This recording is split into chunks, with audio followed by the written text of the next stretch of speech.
Citi Field in New York, the New York Mets play the Pittsburgh Pirates. New York Mets baseball on SNY is brought to you by Cash for Life from the New York Lottery. You could win $1,000 a day for life. By Fios by Verizon. Fios is not cable. We're wired differently. Visit getfios.com today. And by Citi, proud partner of the New York Mets. Now, last weekend, the Mets were in Pittsburgh, took 2 out of 3 from the Bucs. Josh Harrison always proved to be a pest, but not a pest with the fans. Actually, he's quite friendly. The Pirates starting to get healthy a little bit, and their former MVP, Andrew McCutchen, has found a home in the 6th slot. Former Met Clint Hurdle, their manager, playing a few games with their lineup, and it's starting to work out.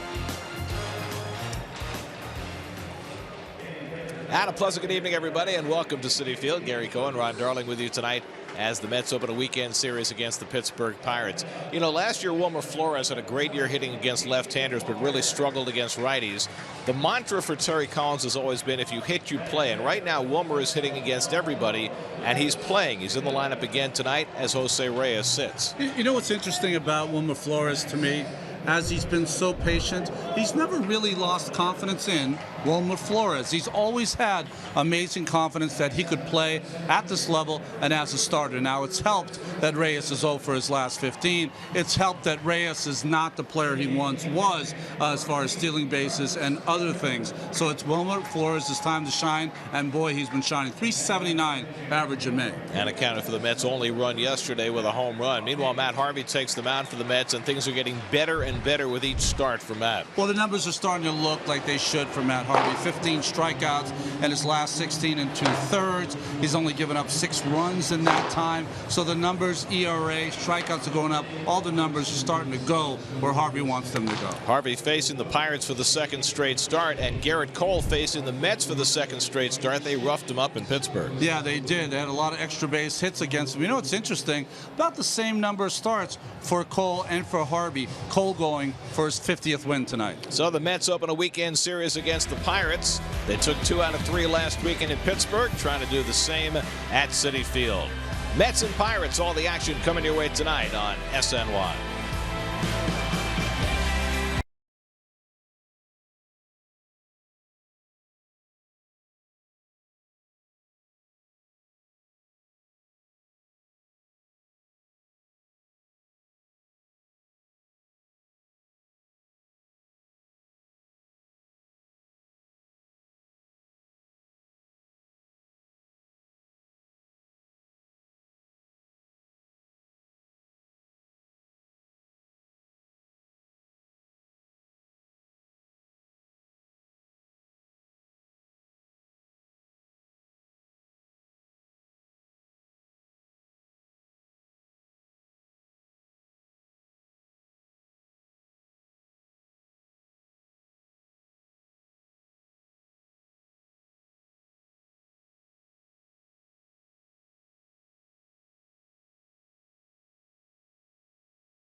SNY is brought to you by Optimum. For the best offers on TV, internet, and phone, visit Optimum.com.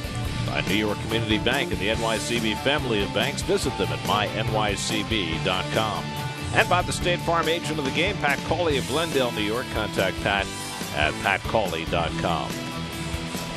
Get to Citi Field tomorrow night. The Mets play the Pirates at 7:15. After the game, you can enjoy a fireworks show that will light up the Citi Field sky. For tickets, visit Mets.com/fireworks. Cold Hard Facts brought to you by Clean Crisp Coors Light. The Pittsburgh kid, Neil Walker, had a great series back at PNC Park. Hit 2 home runs in 1 game and had himself quite a nice trip home to sleep in his own bed and hit against his own team. We'll try and keep that going tonight at Citi Field on a beautiful night for baseball. It's the Mets and the Pirates. First pitch is coming right up.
Starting lineup, which changed about 10 minutes ago. Francisco Cervelli was supposed to catch, but he is ill, and so the rookie Elias Diaz will catch in his spot.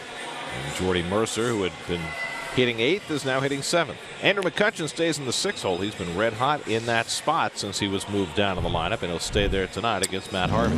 Well, Harvey, the Land Rover numbers 33 and 31 in his career. I was saying that his numbers are starting to be where they should be because he's been great with runners in scoring position. 0 for 22 with RISP his last 3 starts. Defensively behind Matt Harvey today, the Lexus defense, Conforto, Granderson, and Bruce in the outfield. Wilmer Flores now getting more and more playing time. Cabrera and Walker up the middle. Lucas Duda's been red hot also. And behind the plate, Travis d'Arnaud. D'Arnaud with that unbelievable throw over the weekend from behind the plate. Matt Harvey, last 3 starts, 2-0, 3.31 ERA. All the pointers are in the right direction. That last start against the Pirates was an interesting one because early on in the game he still had those moments when the fastball was nowhere near where he wanted it to be. Same thing with his slider, but as the game progressed, he found those pitches, and especially with his sliders, got a lot of big outs. You know, Gary, what's interesting in watching that game is that Matt has become, when he's struggling a little, very mechanical, a mechanical man. And once he gets out of that and just competes and lets it fly, he looks much better out there. Adam Frazier will lead things off. He came into the series last weekend red hot, but the Mets held him in check. First pitch of the night from Harvey is inside, ball one, and we're underway. Matt making his 11th start of the season. Frazier hitting .311, but he went just 1 for 13 in that series last weekend against the Mets. And it's fouled back, 1-1. After losing 2 of 3 to the Mets, the Pirates stayed home and lost 2 of 3 to Arizona, including a long extra inning game that was delayed by rain and took about 6.5 hours to play. Well, ball players are very superstitious. If you remember, Matt Harvey almost every start would wear the blue jersey. He chucked that about a couple of starts ago and got himself a couple of wins. So white and gray are working better for him now? You change if it's not working, Gary. 1-2 to Frazier with Josh Harrison on deck. And Frazier whacks one foul. Frazier emerging as the Pirates' leadoff hitter, 25 years old, out of Mississippi State. Hit .301 in half a season last year. He was hitting .361 last Friday. He's hitting .311 now. That's how he's cooled down. And Harvey's slider runs in on his hands and he fouls it off.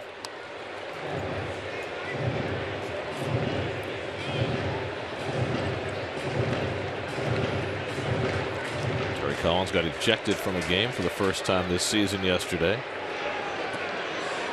after the bat boy non-interference call. 2 to Frazier. It's that back foot slider thrown perfectly by Harvey, but Frazier wasn't biting.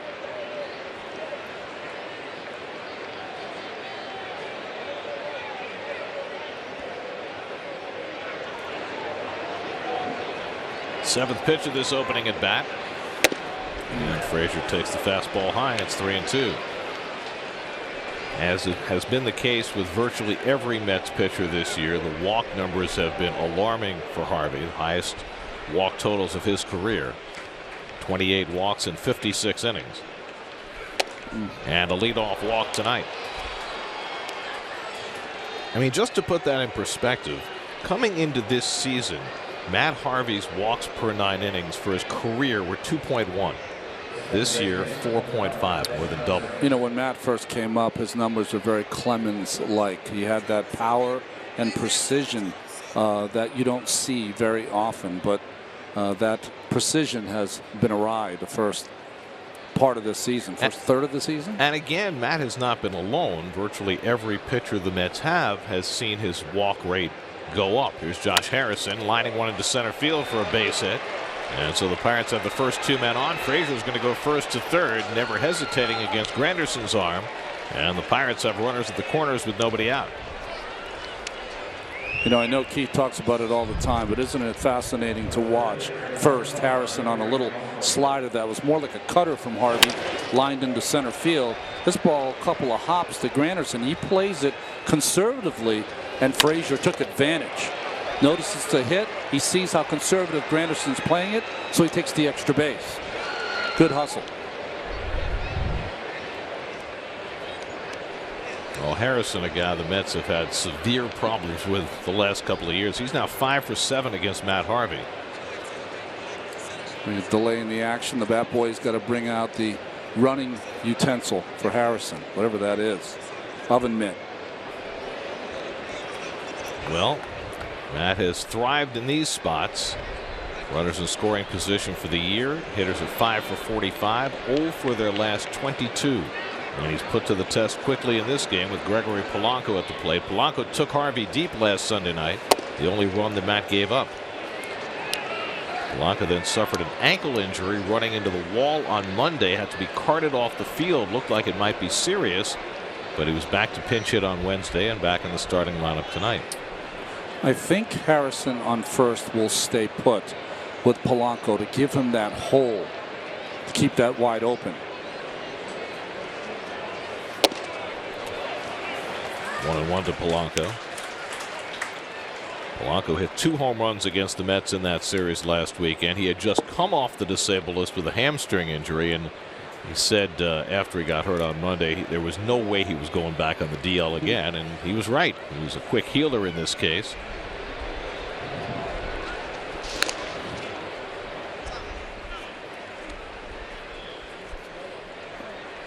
Good move there by Harvey. Some time out there for Harrison. Looks like he kicked up some dirt into his eyes. You know, the beginning of the game, they usually water the field right before the game starts, so it's a little muddier than you'll see the rest of the game. Cakes up on the bottom of the spikes. And maybe slows down a somewhat faster team. Pirates with a little more team speed than the Mets have. And the fastball catches the inside corner, and Harvey gets ahead 1-2. Two-seamer that time by Matt.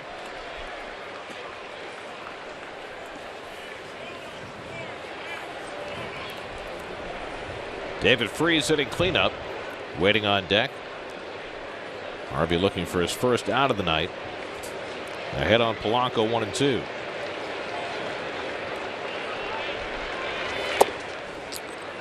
Well, you see Harvey use that slider for a ball. Remember, the home run he gave up to Polanco was on a hanging slider, so it's good to throw it for a ball, but I bet you he comes back now with something hard inside. Maybe that two-seam fastball again, because Polanco jumped out of the way of the first one. There it is. Frazier at third, Harrison at first with nobody out. And Polanco checks the swing on the slider in on him, and now another full count. So just as was the case with Frazier, Harvey getting ahead but unable to put the hitter away. The slider tonight so far is real tight. It's almost a cutter-like.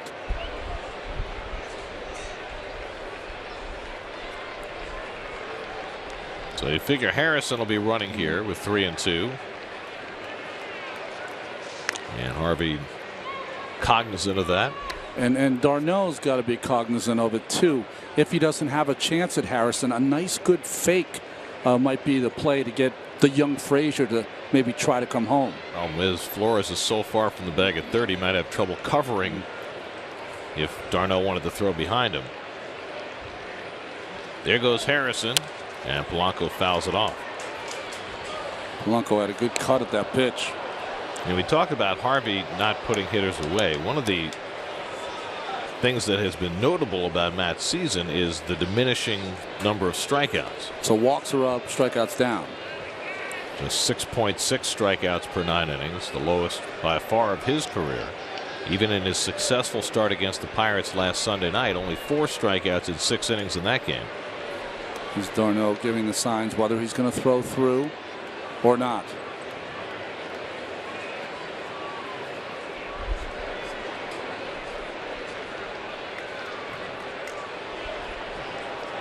Harrison was running on the first 3-2 pitch. He's going again, and Polanco fouls off another fastball. So is there anything that makes sense about Harvey's lower strikeout numbers, that he's not putting hitters away the same way? Well, I think his stuff is not where it was before, so you know that's understandable after a year having surgery last season. So I always thought that his season was going to build to some crescendo at some point. It hasn't gone there yet. Also, he's been going very deep into counts with players too. The more pitches you throw him, the more difficult it is to punch him out. Now he was able to find the strikeout pitch when he really needed it that Sunday night game. Remember, they had second and third in the 4th inning with 1 out, and he got back-to-back strikeouts to get him through that inning.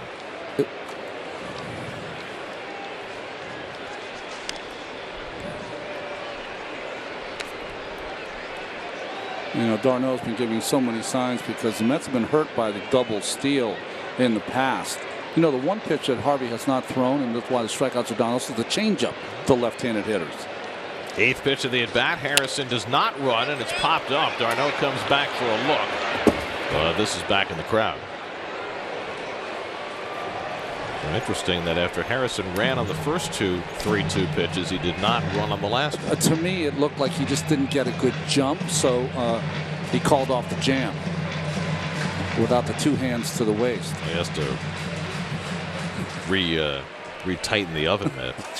Right. Maybe it started to slip. Thought he was going to drop the pot. It's hot.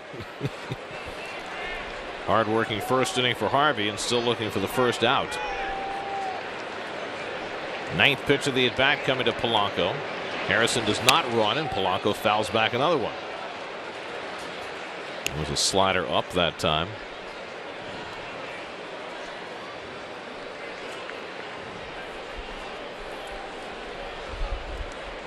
I think when I think of the question you asked about the strikeouts, Gary, I think that his slider is not the slider we saw 2 or 3 seasons ago. The lack of the use of the changeup against left-handed hitters is not the same. And the precision, again, going back to hitting corners with pitches, Matt hasn't gotten there yet. Now Harrison runs.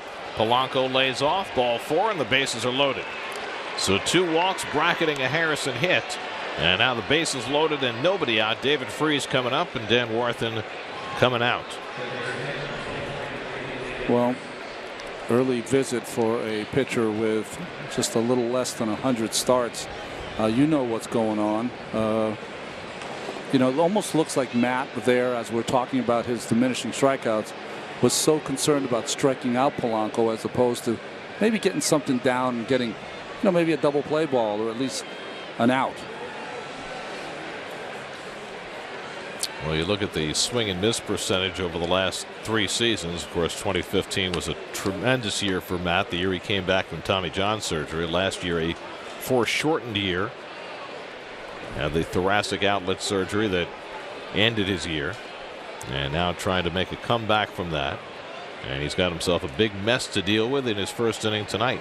Frazier, Harrison, and Polanco all aboard. Nobody out. And here's Freese, who was 3 for 12 in the series against the Mets last week, was vulnerable to high fastballs. And Harvey comes up and in and misses ball 1. Now, pitching in this situation, Gary, if I got ahead of the hitter, then I'd start to think strikeout. But my initial thought here is I want to get a ball on the ground, get a double play. I'll give up a run to get 2 outs.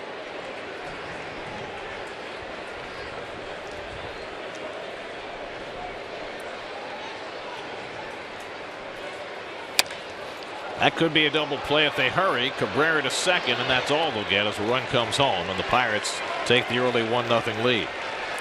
So Freese grounds into a fielder's choice. Frazier comes in, and it's 1-0 Pittsburgh. Well, good pitch by Harvey. He got what he wanted, the ball on the ground. It was just to the right of Cabrera and not hit hard enough really to turn. And that's a good play by Walker. No reason to throw that to first. They had no chance. So now run in, first and third and 1 out. Here's the young first baseman Josh Bell. Bell playing in his 100th career game tonight. 9 home runs this year. Mets held him in check in Pittsburgh. He went 2 for 13 in that series. And goes after the first pitch slider, 0-1. You know, Bell is an awfully strong player. He's got a long swing. And he's going to produce a lot of long home runs, but he's also going to produce some strikeouts. Switch hitter with power from both sides of the plate.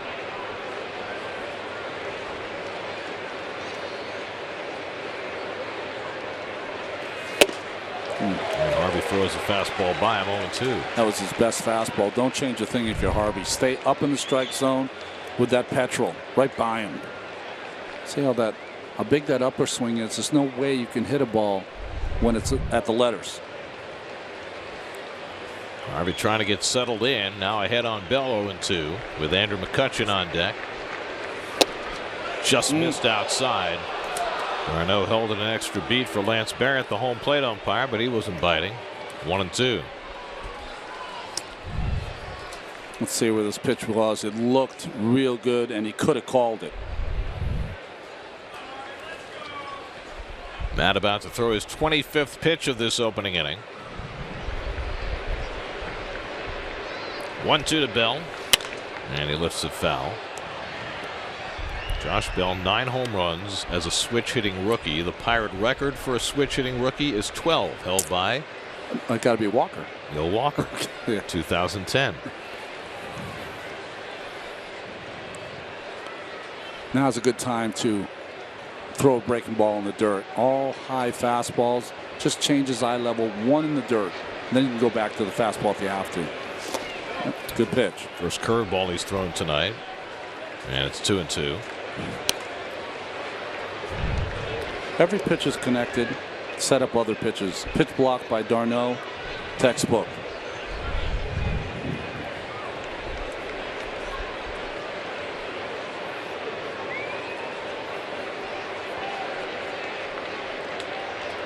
Another long at bat.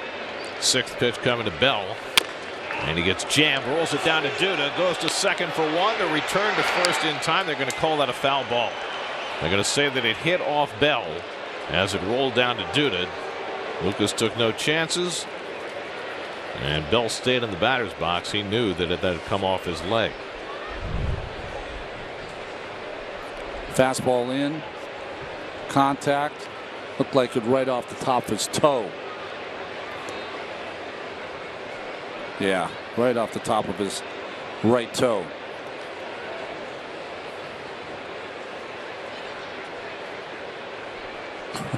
Darno saying, throw it at first. You don't know.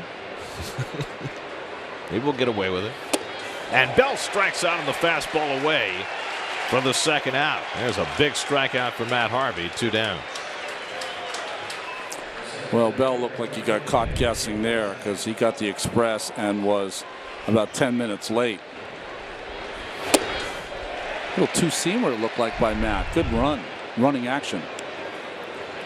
Well, the way this inning started, if Matt can get through it with 1 run scoring, I think he'll be thrilled.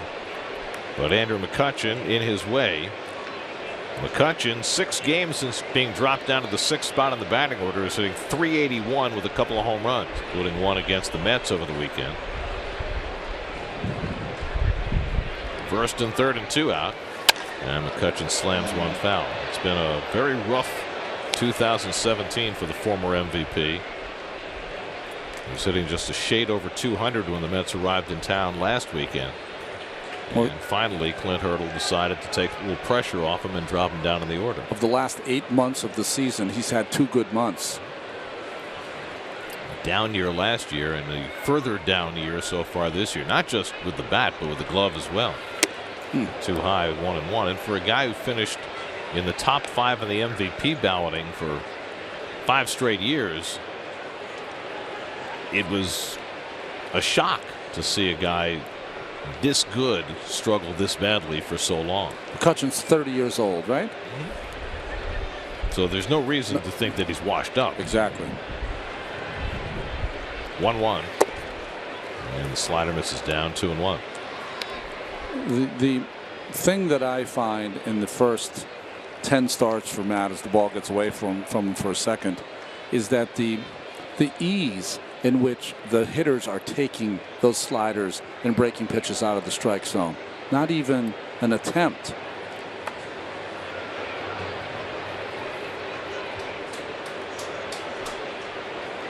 Already 30 pitches deep into this first inning. And this has been a persistent pattern, not only for Matt, but for Mets starters just the last 3 days. Wednesday, Jacob deGrom threw 24 first inning pitches. Yesterday, Zach Wheeler, 23 pitches in the first inning, and now Harvey already up to 31. Folks, you're looking to get the first inning done with around 15 or less. Well, it has such cascading impact later in the game, and your ability to go deep and putting more pressure on the bullpen. Advantage is supposed to be with the pitcher in the first inning. 2-2 coming to McCutchen. On the outside corner, got him looking. Side retired.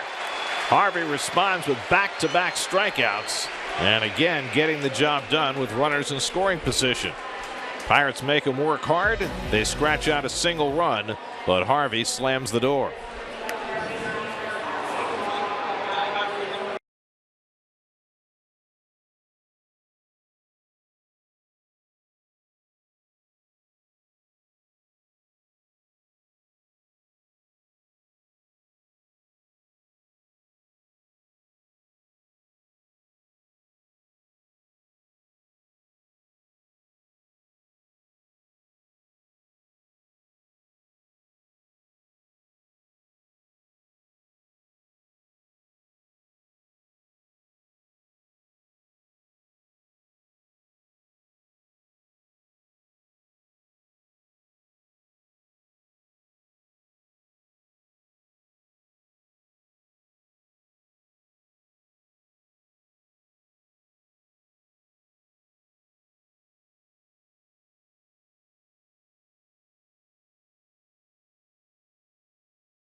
tonight.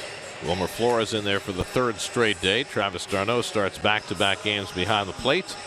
Mets have scored just 1 run each of the last 2 games, looking to get their offense restarted against the Pirates' ace, Garrett Cole, who had a rough start against the Mets last weekend. Toyota numbers 49 and 35 in his career. June is his favorite month. Best winning percentage for Cole, 9 and 2 in 14 June starts. Michael Conforto has cooled down a bit the last week, still hitting .309 for the year, and he takes a strike. Michael sits 4th in the National League in slugging percentage, 9th in on-base percentage. Conforto, Cabrera, and Bruce in the opening inning. The Mets really had the range against Cole last Saturday night. Cole worked 5 innings, gave up 10 hits, including 7 extra base hits. Mets hit 3 home runs against him and 3 doubles and a triple. But they only scored 4 runs, which is really hard to do with that many extra base hits. Backdoor curveball in for a strike, and it's 1-2.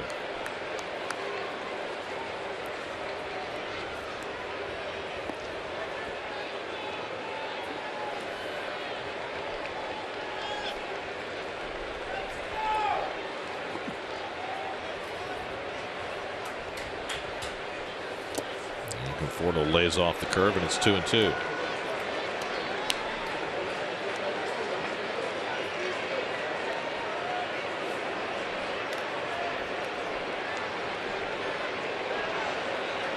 Infield fully shifted against Conforto. And Cole strikes him out with a low fastball for the first out. Defense, Coors Light defense for the Pirates. Frazier, McCutchen, Polanco in right field. Starling Marte, of course, suspended. Freeze, Mercer on the left side. Harrison and Josh Bell on the right side. Gary was saying Josh Bell's 100th game. And Elias Diaz behind the plate, taking the place of Cervelli, who, would you say he was sick? I said just about 10 minutes before the game that he had fallen ill, so Cervelli was scratched. Here's Asdrubal Cabrera, hitting second in the order, and he hits one in the air to center field. McCutchen easing back right in front of the warning track to get it. 2 out. 2 out and nobody on. An early Verizon trivia question. Garrett Cole, 19-game winner 2 years ago with the Pirates. Who was the Pirates' last 20-game winner? I got to guess. Left-hander in the 80s. Well, in the 90s, didn't Doug Drabeck win 20 games? I don't think he did. He might have, though. He might have. I should say the 90s. Sorry, the 90s. Is my guy's the 90s, too. He was the complement to Drabeck. John Smiley? Yes. I thought he won 21 one year. There's John Jaso on his hair. Very nice. Jaso single-handedly won a game against the Mets. The game Cole started against them last Saturday night. Quickly 0-2 on Jay Bruce.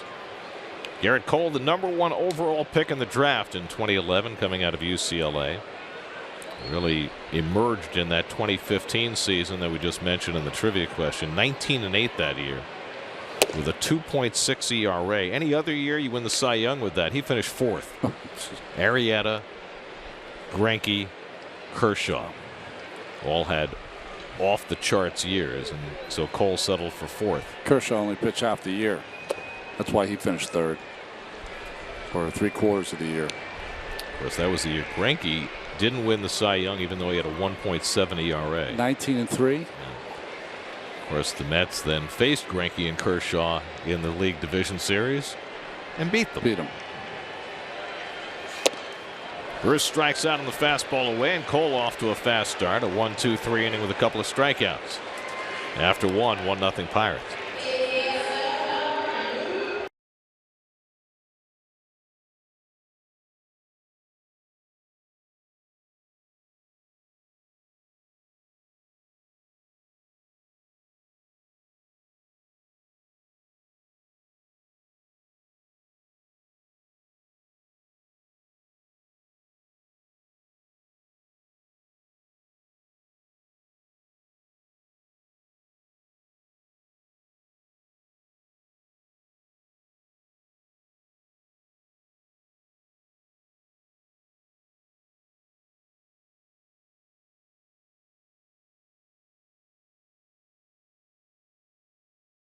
Why is brought to you by Town Fair Tire. Every brand at the guaranteed lowest price. Nobody beats Town Fair Tire. Nobody. By Nissan. Take on the unexpected with Nissan's available Intelligent Safety Shield technologies. Innovation that excites. And by People's United Bank, N.A. See what know-how can do for you.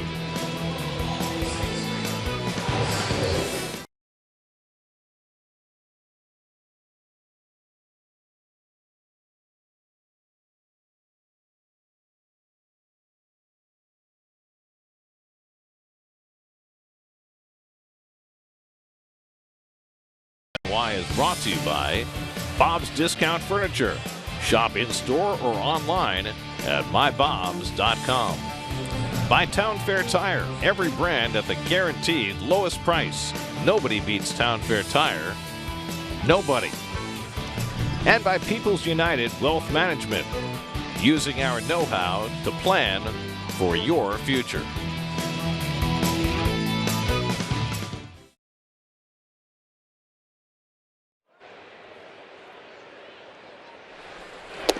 Jordy Mercer takes a curveball for a strike from Matt Harvey as we start the second inning.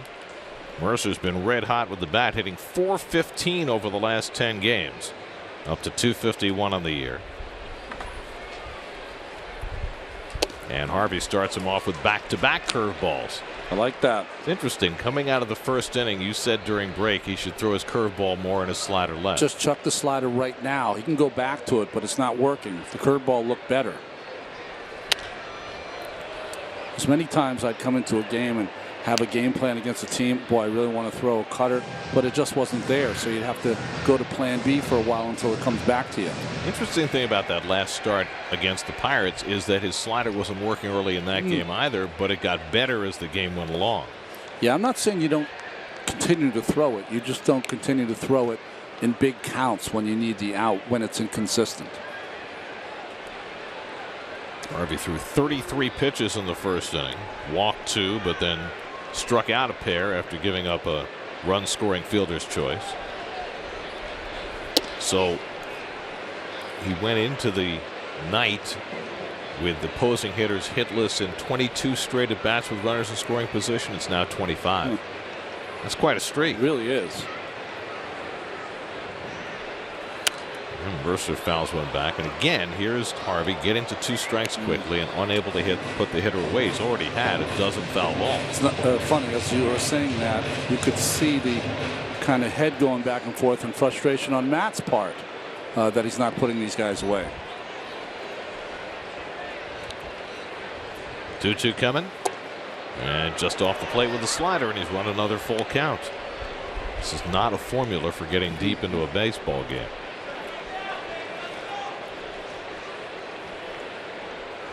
Well, that says it all, doesn't it?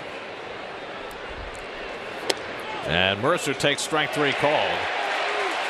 Fastball in the outside corner. 3rd consecutive strikeout for Harvey, and Mercer asks Lance Barrett about it before he heads back to the dugout. Mercer was right. That ball's a ball. It's off the corner. Nice job by Darno framing it, but it's not a strike. Lance Barrett has the plate. Stu Sherwater, a young umpire, at first. Jim Reynolds, your crew chief, at second, and Greg Gibson at third.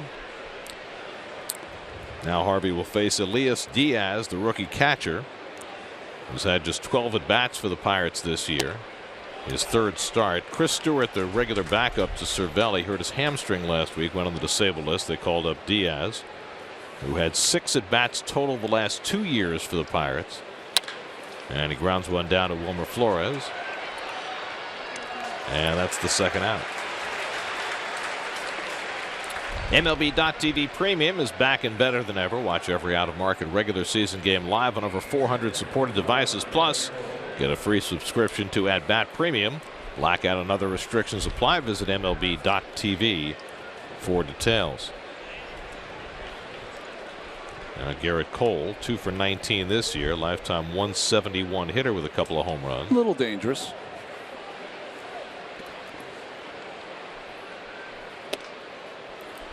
Harvey with the first pitch slider to the opposing pitcher. He heard you say dangerous. Well, not that dangerous. I said little dangerous.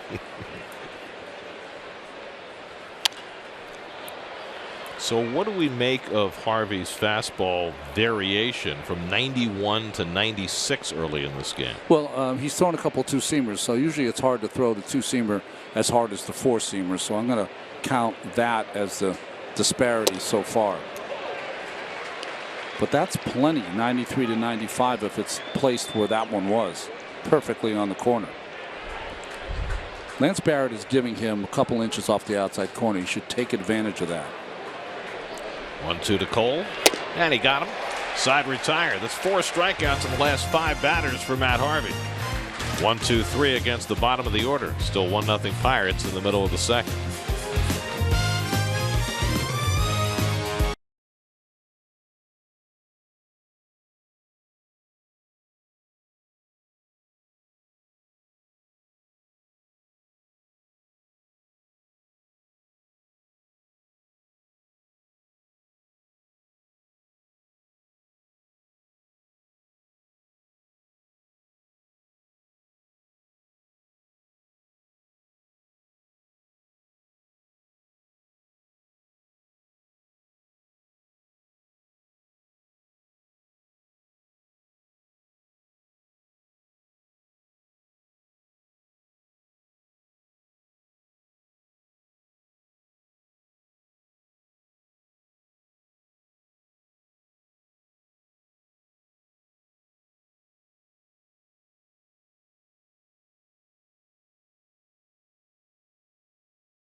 Second at Citi Field.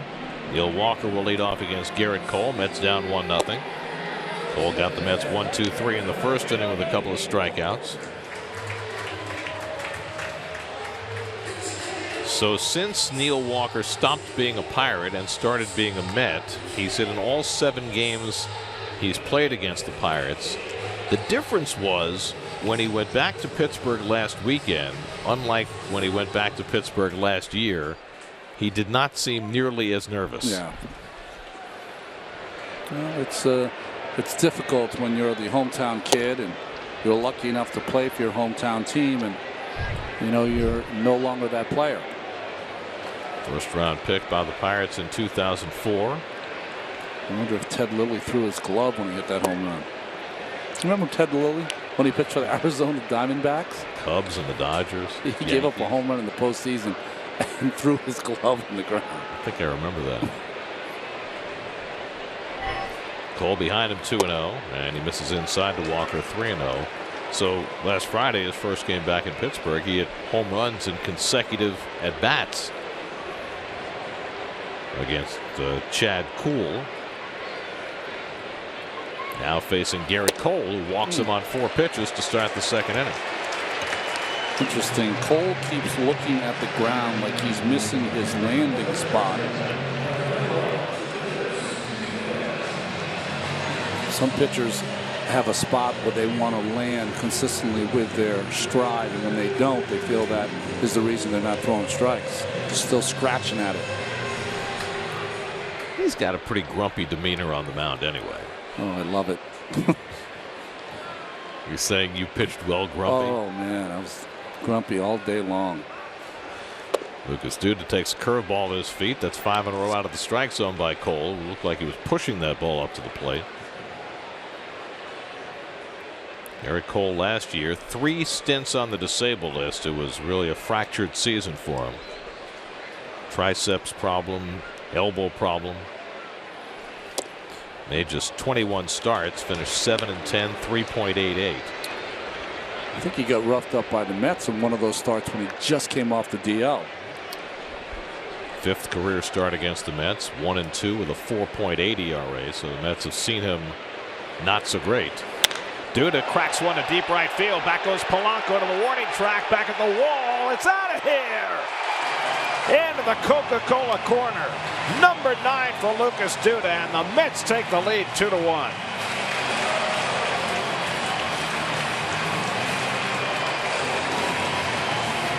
Now Cole had thrown 6 in a row out of the strike zone, and rather than wait around, Duda jumped on the 2-0 fastball and hit it out of sight. You know, we've seen in the past where Lucas, even when he gets 2-0, sometimes is overly patient. To this hot streak, he has not been. When he gets his pitch, he is firing on it. And it looked like Cole just got disgusted with ball after ball and challenged Duda and paid for it.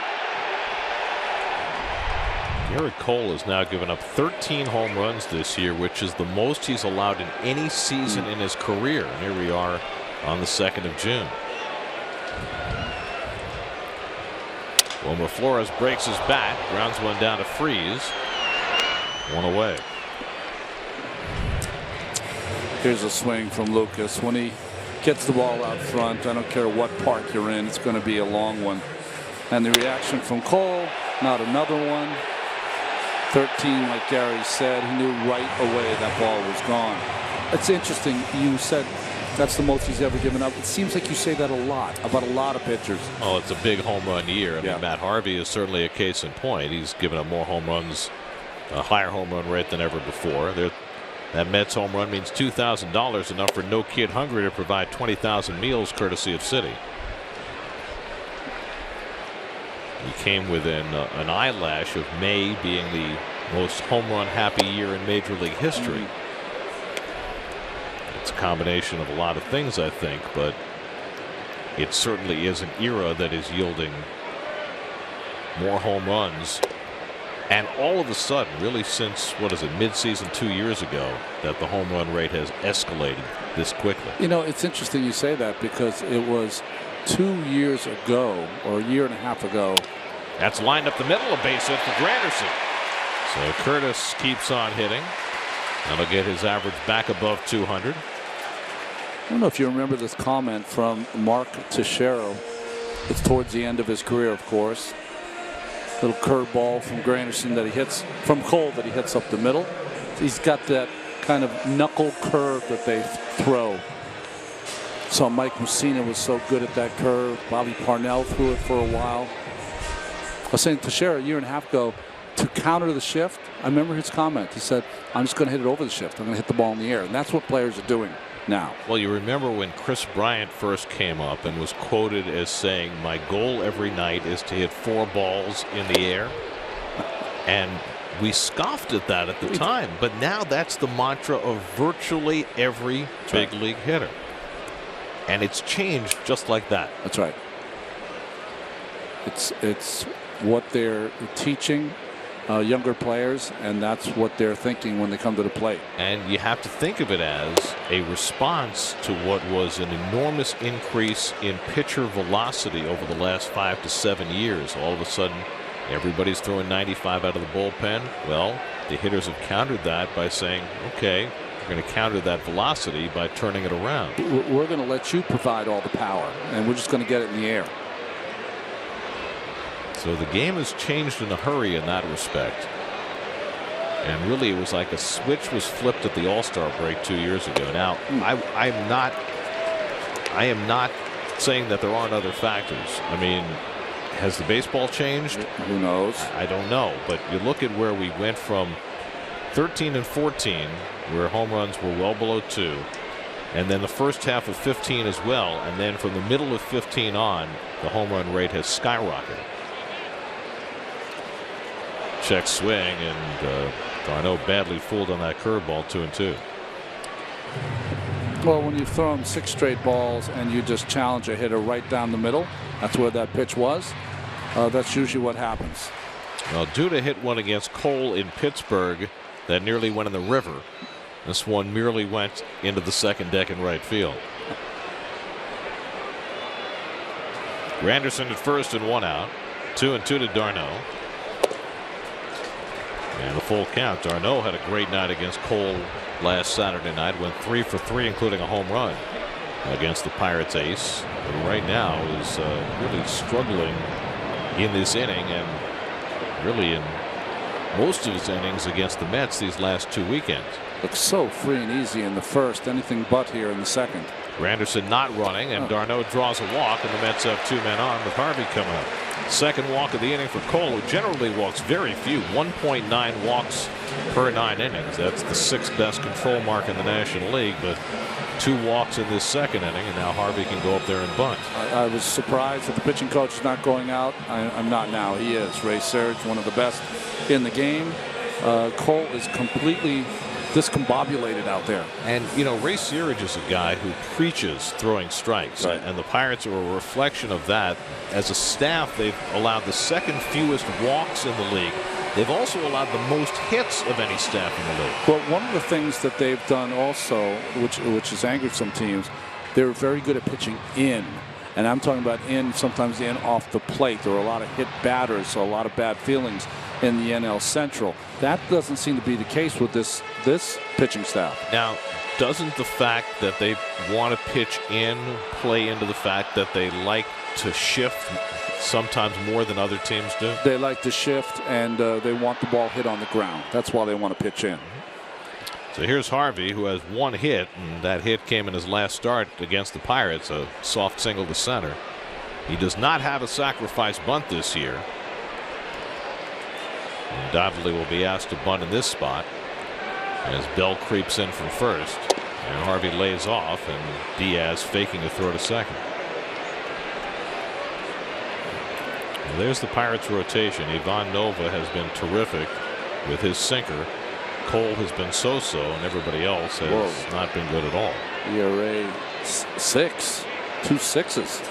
Mets will face Glasnow tomorrow and Williams on Sunday. Now the throw by Diaz to second. He wanted to throw it after the first pitch. Yeah. Granderson back easily. Well, young catcher, defensive specialist. He wants to make a difference in the game. The difference is that strong right arm. I mean, that ball wasn't even close to Harvey. And right as a pitcher now, you're just trying to throw the ball down the middle to have him bunt it.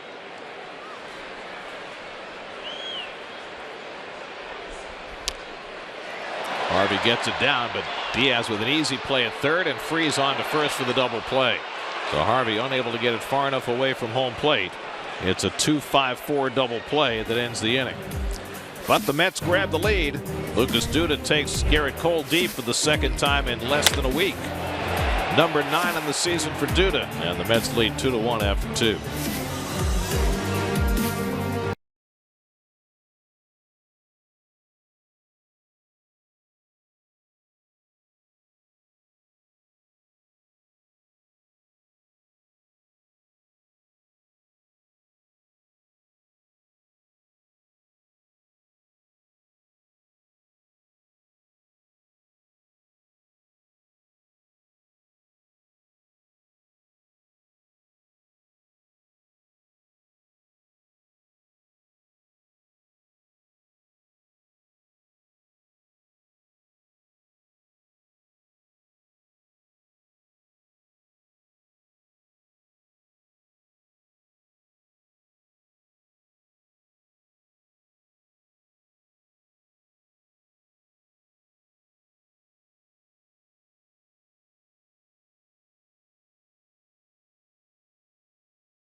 I'll call them bat boys, ball girls, ball dudes. Ball dudes. There are entertaining moments involving all of those folks, including the bat boy yesterday, who, by the way, is the same bat boy that the Brewers had, the Pirates have tonight. The one who ran into Wilmer Flores and did not get called for interference. Listen, it's a shame because those young folks, they work so hard and spend so many hours here at the ballpark. But listen, if you have a moment on the field and we can make fun of you, we're going to do it. Harvey ahead on Adam Frazier 0-2 to start the third inning. And he picks off the inside corner and gets Frazier looking. That's 5 strikeouts in the last 6 batters for Matt Harvey. So the strikeouts have come fast and furious. That's two seam fastballs that he's thrown into lefties. One to Polanco to get back in the count, and there to Frazier to strike him out. Very nice. So he's got 5 strikeouts in 2 1/3 innings, which is 1 shy of his season high. And now he'll face Josh Harrison, who was the only hit against him. Single to center in the first, and takes curveball for a strike. Today's high-speed pitch, brought to you by Spectrum. I love the arcade sounds. One hopper to Flores, and quickly there are 2 out. So a night that began so dismally for Harvey. Walk, single, walk. He now has retired 8 in a row. And maybe he's starting to get to the point where this might be one of his better games. I think even more interesting of the 5 strikeouts, 3 of them are looking. So it tells you that he has been doing a good job of making that pitch where they can't handle it.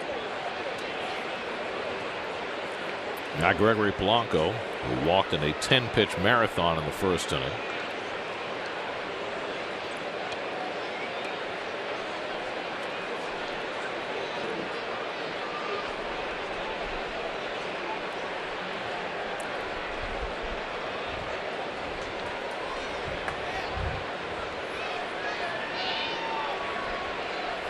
And this time first pitch swinging, lifts it toward the tarp.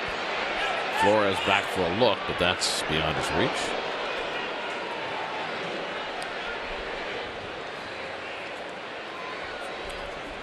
Well, the Pirates were supposed to have one of the most talented outfields in baseball, with Starling Marte, Andrew McCutchen, and Gregory Polanco. But it has not worked out that way, with McCutchen struggling, Marte suspended for half a year.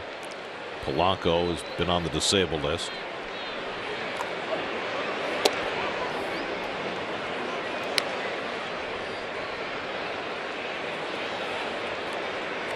I mean, the Pirates have had trouble scoring this entire early season. The pitching hasn't been great either. That's hooked in the air to right, but they have the feeling, as close as that National League Central is, if they can tread water till Marte gets back, maybe they might have a chance to compete. Meanwhile, Harvey's retired 9 in a row, and the Mets lead 2-1.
Join teams across the league in celebrating Play Ball Weekend. The first 15,000 fans in attendance will receive a Play Ball bat and ball set.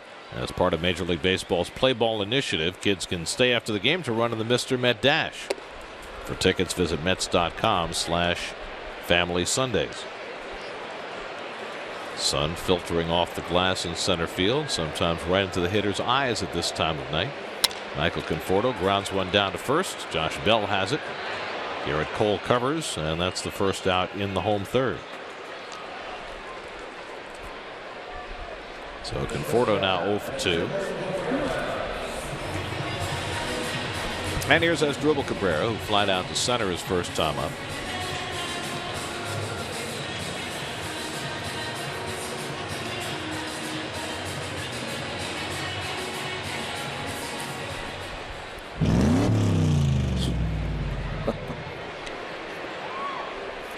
Hello. That was very unusual because usually they run that truck out there while we're in the middle of something. We didn't saying anything. Nice. It's a kinder, gentler truck, not interrupting. Garrett Cole, who last November became a shortstop's brother-in-law. He married Brandon Crawford's sister. Oh, wow. Will push bunt by Cabrera. Cole, though, off the mound nicely and throws him out. That's a good play by Cole, who got to that ball very quickly. Only way he could make this play is how he made it barehanded. Step back on that back foot and threw about 95 over there. See, we just said that he married a shortstop sister. He made that play like he was a shortstop. He did. Brandon Crawford was a UCLA guy too, right? So was his sister Amy. She played softball there. So they haven't played the Giants yet, the Pirates, this year. So what happens when? I mean, he's been going out with Amy for a few years, so he and Brandon Crawford, had a relationship in that fashion. But for the first time, they will be brothers-in-law when they face each other when the Pirates and Giants get together. How's that going to play? I don't know. I think Crawford's dangerous. I think you do what you always do and try to be as good as Cole can be, but I don't think it's going to be any added inspiration. I mean, it's not like you're going to dust him off just because he's your brother-in-law. I mean, that makes for tough holidays. Tough Thanksgiving, right? 2-1 to Jay Bruce.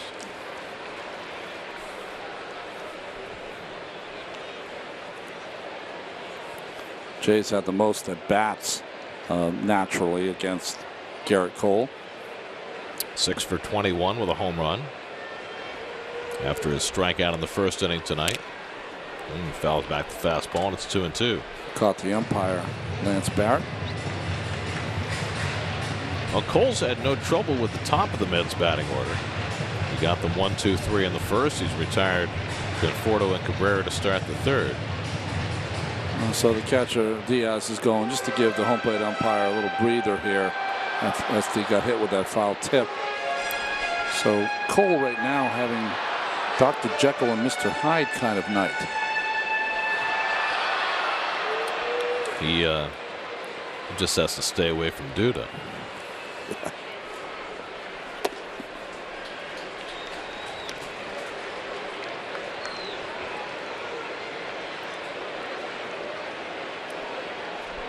Neil Walker, whose brother-in-law is a former big leaguer, Don Kelly, is on deck. And Jay punches one that'll go foul. Broke his bat in the process. I saw in the bowels of the stadium once when Don Kelly had just been traded to a national team, the Marlins maybe? Marlins, yeah. And he and Walker were talking, and I went by and I was like, I don't know if those guys know each other. And then I found out later they really, really know each other.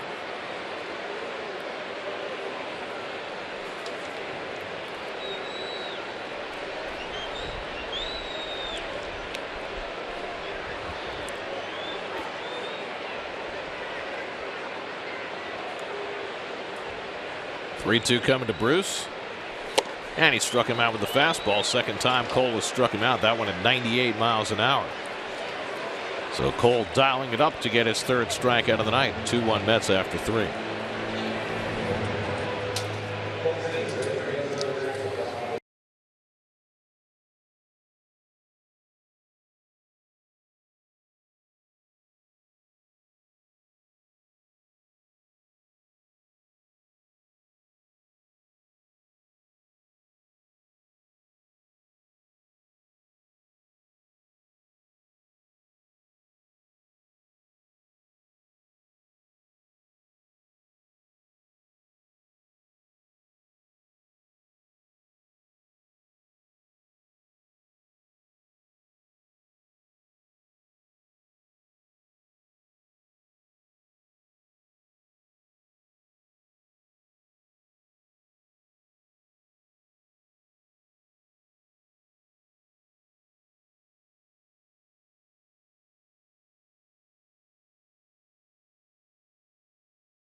Fourth inning, David Freese leads off against Matt Harvey, who's retired 9 in a row.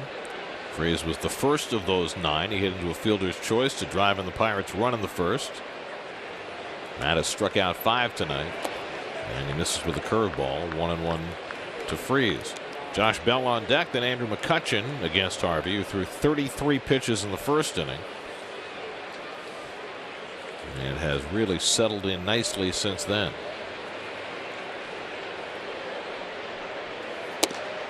And Freese takes another borderline strike. There have been a few of those tonight called by Lance Barrett. Yeah, it's usually the call you don't get because Darnell was sitting inside and it was a fastball away.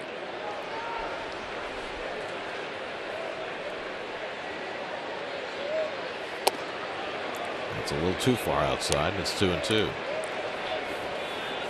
David Freese, former postseason hero with his hometown Cardinals. That's right. 2011 NLCS MVP and World Series MVP. That's quite the daily double.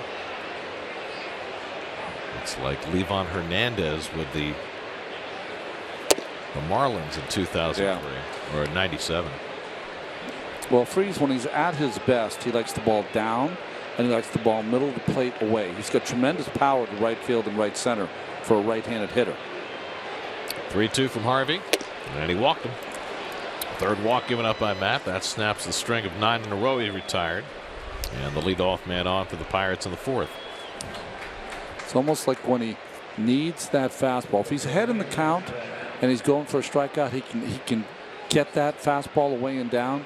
But when he needs it on that 3-2 count, he hasn't been able to locate it. Well, when Harvey was in dire trouble in the first inning, he faced Josh Bell, and he tied Bell into knots and struck him out.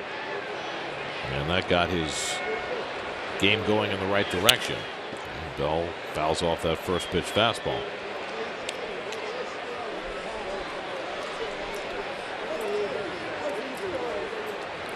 Well, Josh Bell's emergence is one of the main reasons a couple of years ago that the Pirates got rid of Pedro Alvarez. Well, Alvarez was a home run hitter who did not hit for a high enough average or help them defensively enough, and those one-dimensional players have become less valued. Yeah, almost obsolete. He didn't have trouble fielding. He had trouble throwing from third base, so they moved him to first, but that didn't work out either. 0-2 to Bell, and the changeup outside, 1-2. You think about guys like Chris Carter, who wound up signing with the Yankees after sitting on the free agent shelf all winter. I mean, Trumbo was waiting for a deal, had to come back to the field. But, a lot of that is with the proliferation of home runs now these last couple of years, you can get, last year there were 111 guys hit 20 or more home runs. So you can get the 20 home run guy who can do other things rather than the 30 home run guy who can only do that. You can almost platoon 2 guys that'll give you 30, right? Maybe more. 1-2 coming, and Bell takes the changeup down. 2-2.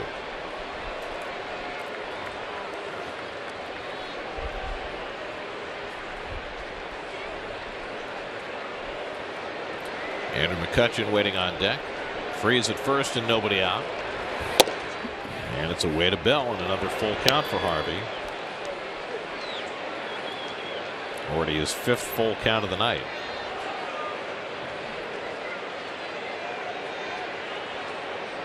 Bell, a high strikeout hitter, so you don't expect Freese to be running. And he's not. And Bell hits one through the hole for a base hit. Freese to second. He'll freeze there. And the Pirates have the first 2 men on in the fourth. Science of Baseball brought to you by Memorial Sloan Kettering Cancer Center. More science, less fear. Let's take a look at Andrew McCutchen. Gary, it's not unusual over the course of a career that you'll change. The split screen here when it's MVP years in 2013, or when he always got votes for the MVP, and then tonight's stance. You can see he was much more open in 2013, 2 eyes on the baseball. He's now a little more closed, and you see that front foot, he's squared off, and that's where he triggered a lot of power. Now, not as close. The foot lands the same point. He doesn't have both eyes on the pitcher. That's different. And the follow through, at least in that picture, doesn't seem as powerful. Now, I guess my question would be, he's able to watch that same video. So why would a hitter move away from something that was effective for him? That's a great question. I think that what happens for great players like McCutchen, who is always. That's a very strangely hit ball down to Duda, who has no play. That ball was moving sideways as it came off the end of the bat and kept curling left. Now, by the time Duda picked it up, McCutchen was across the bag with a weird-looking infield hit. Well, if you play pool, folks out there, you know what a masse is, and that's when you hit the ball right off the end of the cue, and that's when it was right off the end of the bat. And the ball just had side spin, so it was working from foul territory into fair territory. Matt didn't know whether to get it. Duda didn't know what to do with it, and he didn't want to throw it away, so he put it in his back pocket. If it was curling, he could have gotten the brooms out there and made it straighten out a little bit, but no brooms available. And so for the second time tonight, Harvey has to deal with a bases loaded, nobody out situation, facing the red hot Jordy Mercer, who struck out his first time up tonight. And a first pitch curveball misses for ball one. So my quick answer to you would be, I wouldn't mess with too much. When you are that kind of player, don't get into the habit of having someone change you completely. Your talents are natural in the way that you did it in years past. Try to stay with that foundation.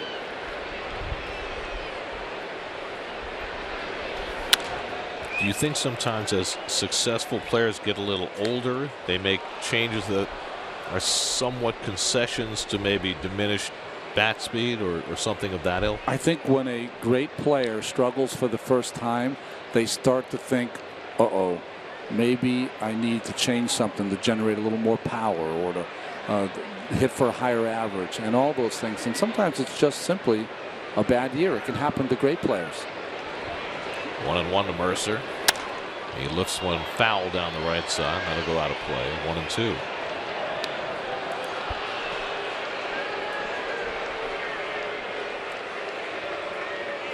I mean, I know that the win is kind of diminished in the way that analytics people talk about the win for a pitcher. But just to let you know, in 1985, when I won 16 games, I wasn't even close to the pitcher I was in 86 when I won 15 games. So, you know, doesn't always make sense. 1-2. Curveball popped up. Infield fly roll if it's fair. But in foul territory, Flores makes the grab for the first out. That's a king-sized out for Matt Harvey. Now one out. And you got the 8 and 9 hitters coming up with the bases still loaded. Elias Diaz making just his third start for the Pirates since being called up. Grounded out to third base his first time up. So there's a way out of this inning for Harvey. Inexperience here, Diaz, and then the pitcher Cole next. We have not seen Diaz play much, but he's a catcher. Most catchers don't run particularly well, so certainly the double play in order here. And the slider off the plate for ball one. Well, Harvey in the first inning had the bases loaded and nobody out. A run came in on a fielder's choice, and then he struck out the next 2 hitters. Here, bases loaded, nobody out. He gets the pop up, and now facing the rookie Diaz. He laces one toward left center field, up the gap, and that ball's going to land at the base of the wall. Freezes in. Bell scores. McCutchen will come home as well. It's a 3-run double for Elias Diaz. How about that? And the Pirates take a 4-2 lead.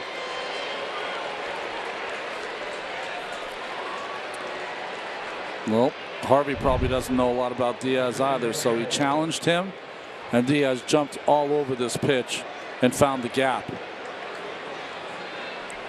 And the runners all were perfect. Freeze back. Guy in second read it perfectly, but it was McCutchen who turned into a track star, who read it beautifully off the bat and scored easily from first. That was pretty to watch if you're a Bucks fan. Before that at bat, Diaz had 1 RBI in his major league career. Now he has 4. So Harvey, who put himself in position to get through the inning, gives up a huge hit to an unlikely hitter. Diaz, who wasn't even supposed to play tonight, a 3-run double. And now Garrett Cole takes a strike 1-1. Isn't that always the case, Gary? A guy late scratch, his replacement comes out and ends up getting a big hit. Francisco Cervelli taken out of the lineup just a few minutes before the game because of illness. Diaz in, and Diaz strikes.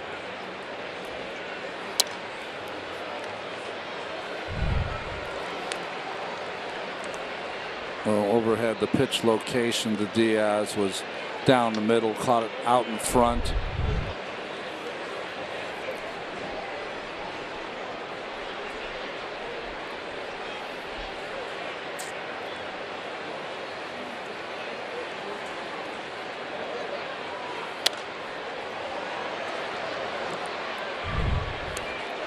Well, we don't know a lot about him, but we do now after this at bat. Beautiful swing by Diaz.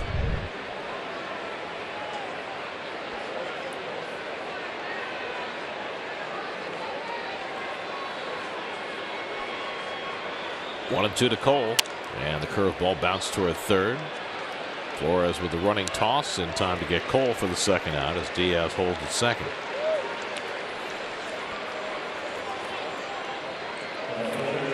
What happens a lot of times, Dan Worthing going out there again doesn't like what he sees. You know, maybe he's talking to, you've got the leadoff hitter Frazier, Harrison, but Harrison always hurts the Mets. I certainly wouldn't want to pitch around Frazier or be careful with him, go after him. But Frazier just 1 for 14 against the Mets in these 2 series. I was thinking about Diaz, though, and trying to analyze his swing. What happens for hitters down in the order that aren't known for their offense? When you miss with ball 1, they're kind of just going to almost automatically swing. And if you throw it in the strike zone, bad things can happen. Well, Harvey had settled down in the second and third innings, but trouble found him after a leadoff walk here in the fourth. 3 runs are scored, and now Adam Frazier with Diaz at second and 2 out.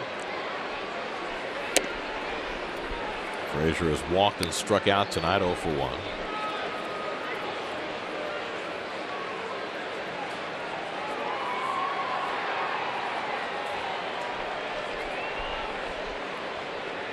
Harvey up over 80 pitches working in the fourth inning.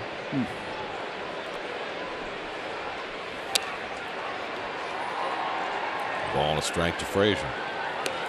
Matt threw 102 pitches in 6 innings in his last start.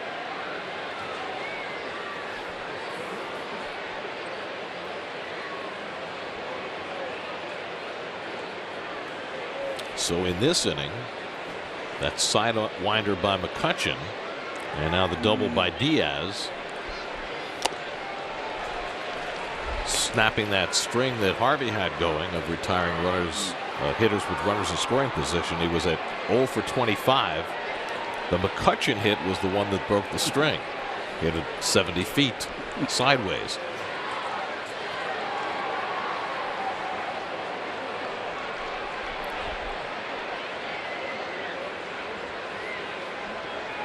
One and 2 to Frazier, and he pops one up into shallow left.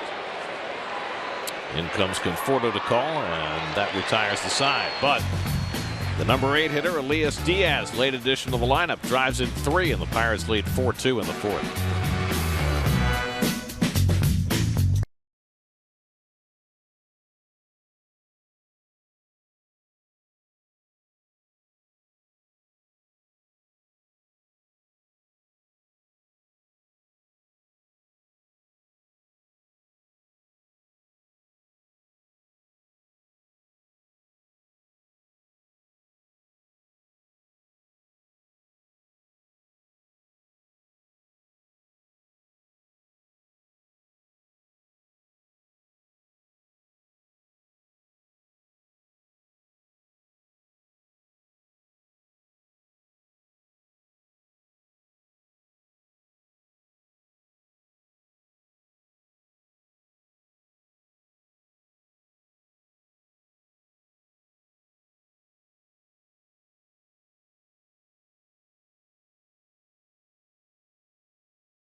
Little Ferry, New Jersey today for a very special tribute.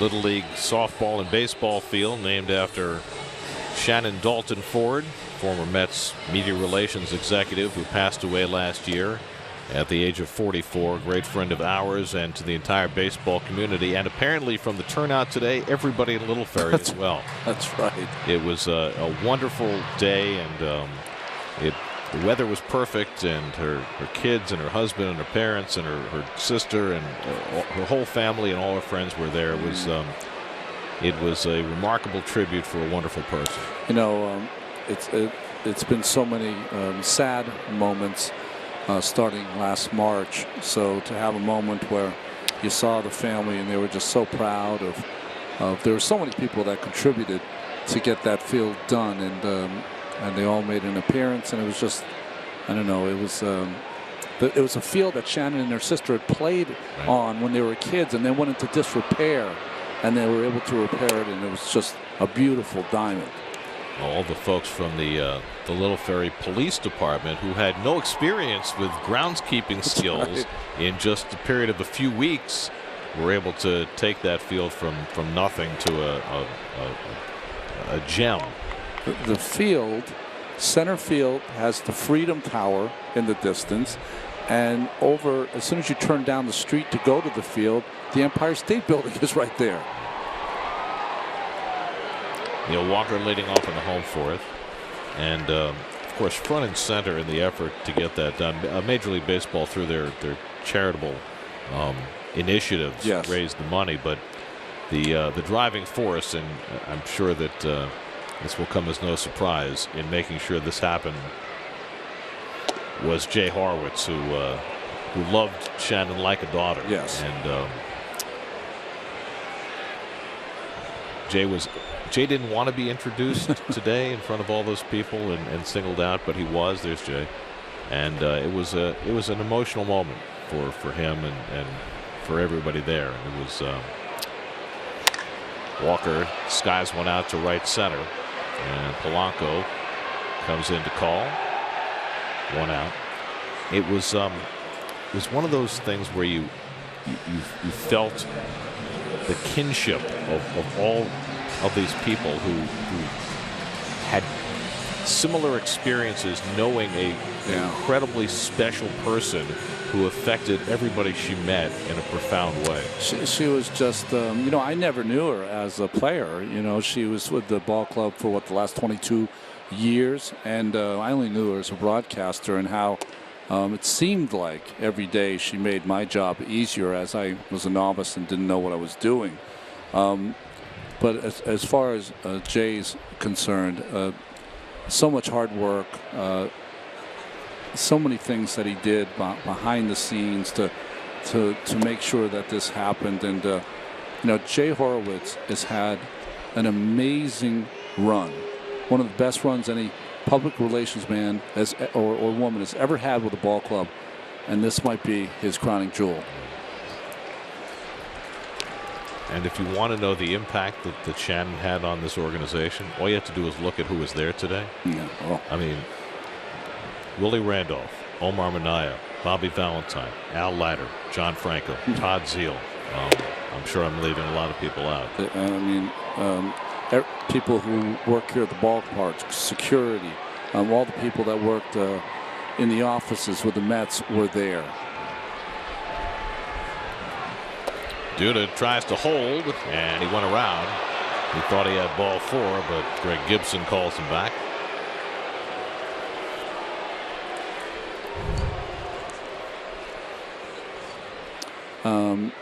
What was interesting also is, which you don't always see, is that it seemed like every big reporter that's covered the Mets or New York sports in the last 25 years was there also. Duda called out on strikes, so after getting ahead 3-0, Duda winds up being caught looking by Garrett Cole for his 4th strikeout of the night.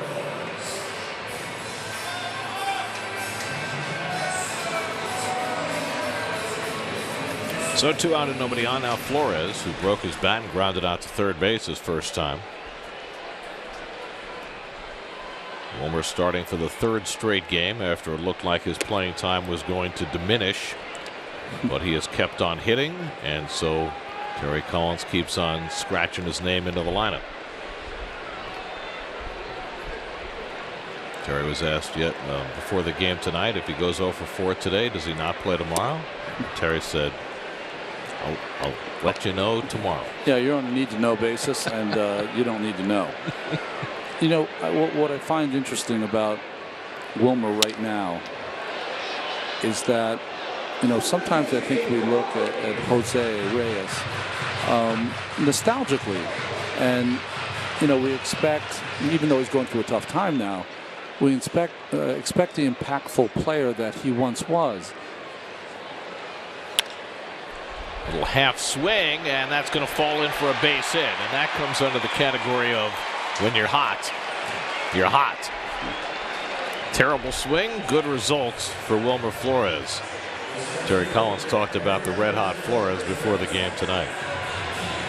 Well, as long as he's swinging the way he's swinging, you got to get him in there. I mean, lefties have better success against Cole, but you know, Flo, he's hot. So I just told Jose, you know, take a deep breath, rest up, because right now this guy is as hot as anybody in the club. So let him stay in there.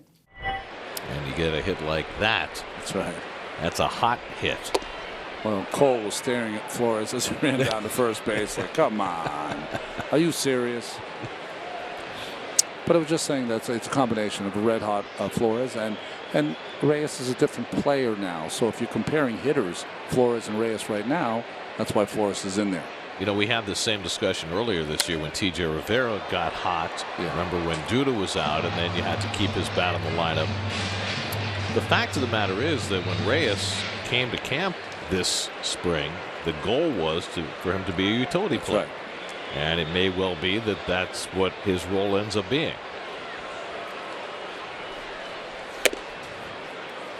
But there are a lot of moving parts on this team, and there are going to be more when Yoenis Cespedes gets back, which gives Terry more and better options and a stronger bench on a daily basis. Yeah, and more competition and more meritocracy. You're going to play if you're hitting. Like Curtis Granderson, who has been hitting. You know, for a month the conversation was about how Curtis is going to have to sit down when Cespedes comes back. Well, that's not as clear cut right now. Right. Conforto has cooled down. Granderson's gotten hot. Il Ramirez up in the bullpen with the pitcher spot 2 batters away. 1-2 to Curtis, and a fastball up and away. So neither pitcher, even though Cole's on top, have been impressive tonight.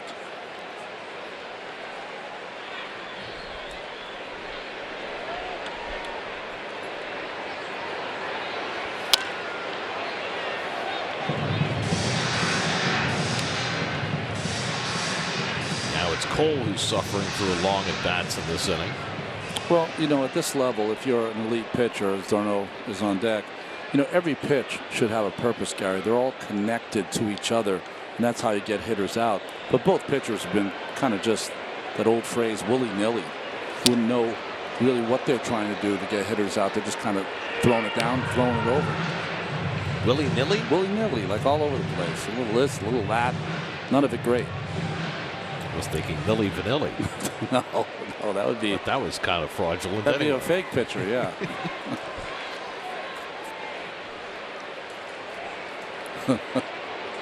Seventh pitch of the at bat coming to Granderson, and it's low and in. Slider from Cole, and it's 3-2. So Curtis has worked his way back from behind in the count to a full count. Bell tells Cole that he's going to play behind the runner at first, with Flores set to move on a 3-2 pitch.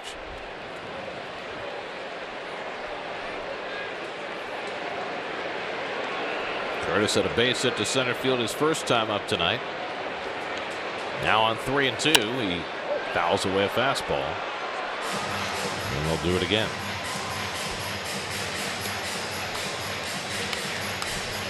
I'm sure there were a lot of other famous 45s that played for the Pittsburgh Pirates, but I always think of John Candelaria. 45's a good pitcher's number. Yeah, it is. And Granderson gets tied up. He went around strike 3, inning over. So Cole wins the battle with a slider, gets his 5th strikeout of the night. After 4-2 Pittsburgh.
Local Ford dealers, the Buy Ford Now sales event is on. For huge savings, go to buyfordnow.com.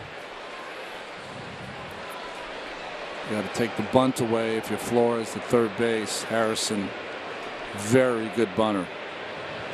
Josh Harrison 1 for 2 tonight, and first pitch swing fouls off the curveball, 0-1.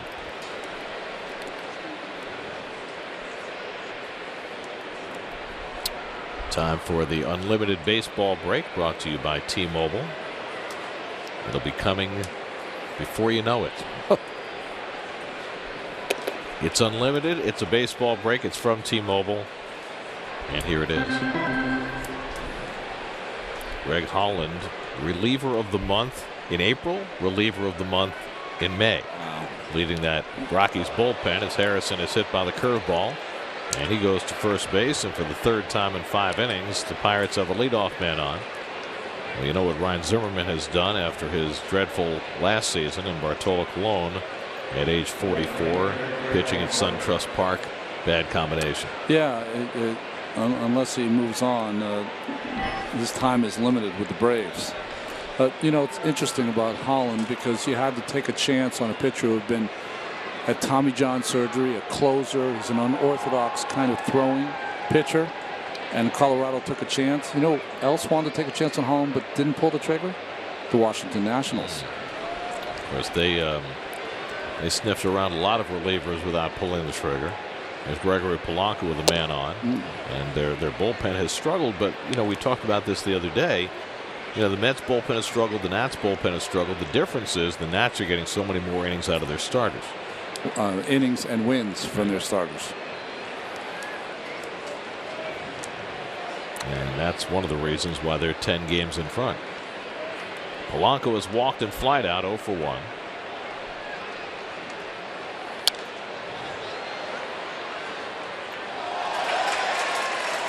We've had 2 foul balls just below us, and they've both been caught.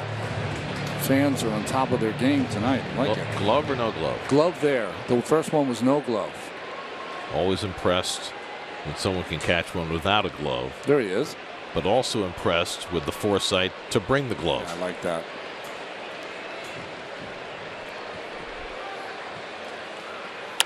Polanco gets a hold of one to right. Bruce going back. Onto the warning track, has room to make the catch. Tagging at first Harrison, but he'll stay put. And that's a long first out. Polanco just got under that ball. almost looked like the ball stopped in midair and started to drift back into play, almost like the wind held it up, because Bruce was starting to get back to the wall and then ended up catching it just on the warning track. Harrison, we've seen him. He's a great base runner. As soon as he recognizes that Bruce is going to catch it, the hustle. And if Bruce wasn't paying attention, he would have taken the base, but Bruce was. So 1 out and 1 on. Now David Freese. Harrison has 5 stolen bases this year. When you were a kid, did you bring a glove to games? Did I bring? Well, I didn't go. I only went to two Major League Baseball games, and I brought my glove to one of them, one of the 2. See, now as a kid, most of the time at Shea Stadium was sitting in the upper deck, so there was no reason to bring your That's glove. right, because you weren't going to get a foul ball. Now, how many games do you think you went to, if you had to guess? I went to 2. Maybe 200. Wow.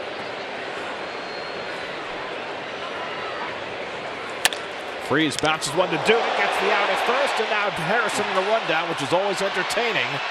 But he's not able to get out of this one as Cabrera puts the tag on, and that retires the side. Duda handles the hot shot by Freese and turns it into a 3-3-6 double play to end the inning.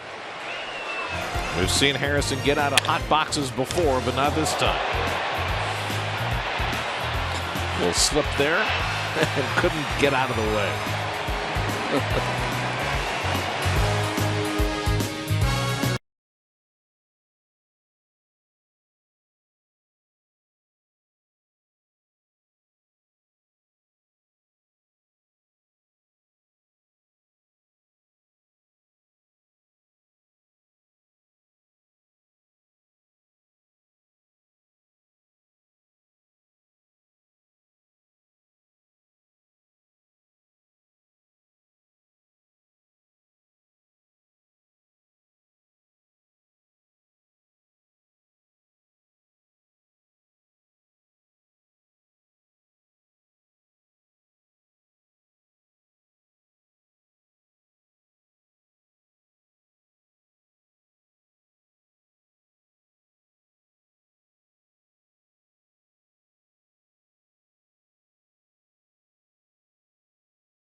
Home 5th inning. Travis d'Arnaud dumps one into center field, and the Mets have a leadoff base runner in the 5th against Garrett Cole. So d'Arnaud, who went 3 for 3 with a home run against Cole last weekend, a walk and a base hit his first 2 times up tonight.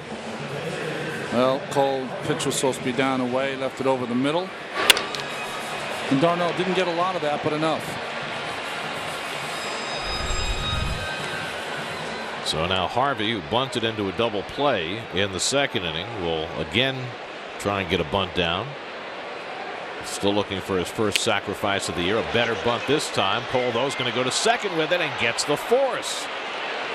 Second good defensive play by Cole in this game as he picks off the lead runner for the first out. I didn't know that Cole was this good of a fielder. One-handed it, which made it even closer at second base.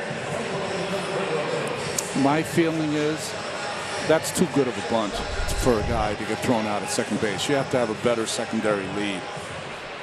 So it's a 1-6 fielder's choice, erasing d'Arnaud. And now Michael Conforto, who's 0 for 2. Michael now just 5 for his last 33.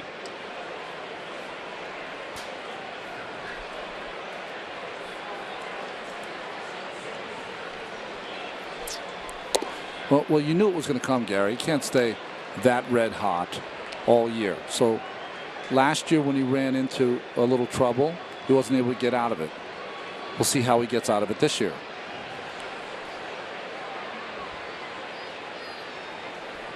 You know, the goal for to become a better and better hitter is that those valleys don't last as long as your peaks. Well, last year, once he got into the valley, he couldn't find his way out for months. Which meant sending him to the valley. Yep, twice.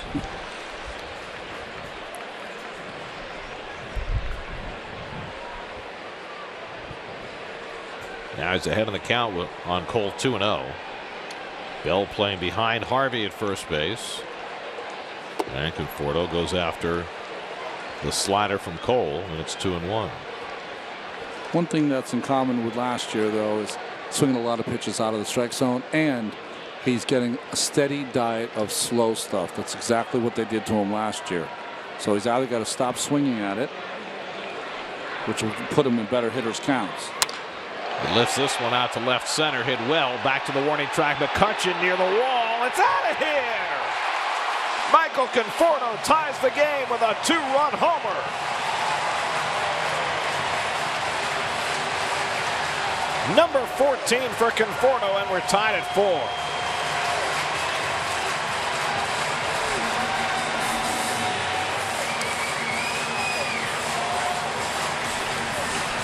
"14 home runs, and 9 of the 14 have gone to the left of center field for the left-hand swinging Conforto." Limit those valleys. Limit those valleys with swings like that. That pitch was down. Not an awful pitch, but Conforto shows you the kind of just raw power and how the ball carries off his bat when he connects. Well, the Mets continue to hit home runs against Garrett Cole. That's 5 home runs in 9 1/3 innings across these 2 starts that Cole has made against the Mets in less than a week.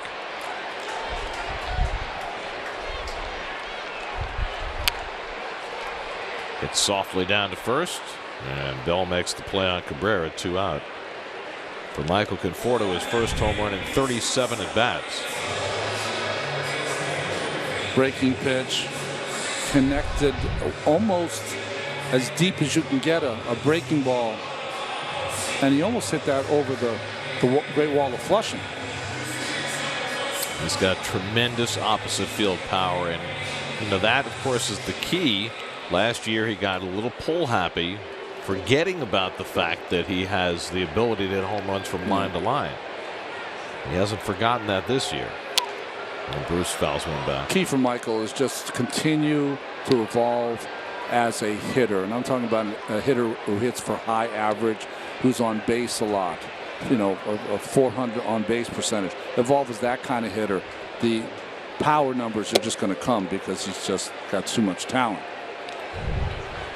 The contact, got 2 freezes, one. See how that pitch is down, and the second one, he hits that ball just in front of the plate. Bruce hits one through the shift, and Jay's got his first hit of the night and the Mets' 3rd hit of the inning.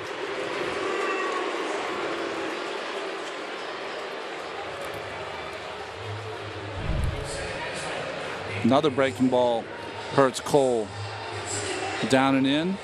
No shift on. Ball finds a hole. So after a couple of strikeouts tonight, Bruce connects for a 2-out hit.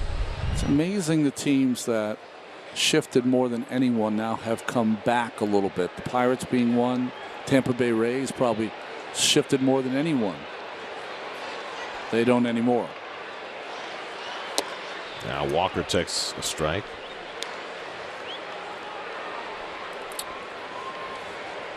Meanwhile, in Milwaukee tonight, in the 2nd inning, Clayton Kershaw struck out Jonathan VR, his 4th strikeout of the night, the 2000th strikeout of Kershaw's career. Only Pedro Martinez and Randy Johnson got to 2,000 strikeouts in fewer innings than Clayton Kershaw. Wow. And here's another thing. Only one other pitcher got to 2,000 strikeouts with a career ERA under 2.5. This is my favorite. Tom Seaver. Line to right. Polanco misplays it, and it goes back to the wall. Bruce digging for third. He's going to score the go-ahead run. Walker will go all the way to third, and the Mets lead it 5-4. A sinking line drive. Polanco misplays it into a triple, and the Mets go in front. The ball had tremendous amount of topspin on it, and Polanco never came in, kind of played the ball to the side and then tried to come in at the last second, and instead of running to the ball, kind of just dove at the ball. With 2 outs, Bruce hustling, and he hears the sound of the crowd, so he knows that there's been a misplay, and he's going to score easily. I mean, just butchered out in right field by Polanco. Coming back from a hamstring injury and an ankle injury, that's no excuse. He just did not play that ball well, and it fell in. Walker gets credit for his second triple of the year, and the Mets have scored 3 times in the 5th inning to go back in front 5-4.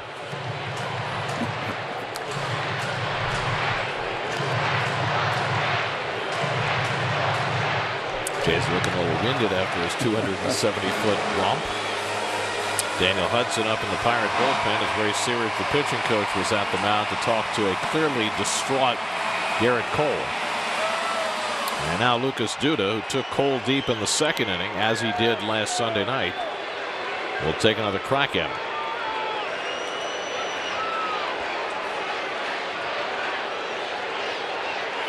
And that goes to the backstop. Here comes Walker, and he'll score. 6-4 New York.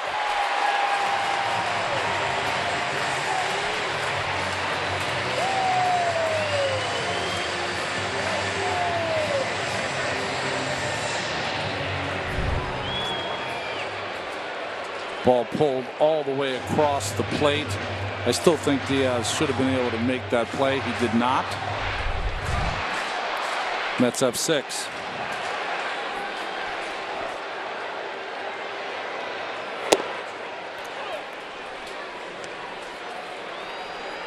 It's a wild pitch charged to Cole, bringing in the 4th run of the inning.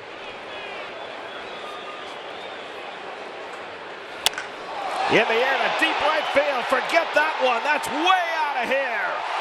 The 2nd of the night for Lucas Duda. Coca-Cola corner again. 7-4 New York.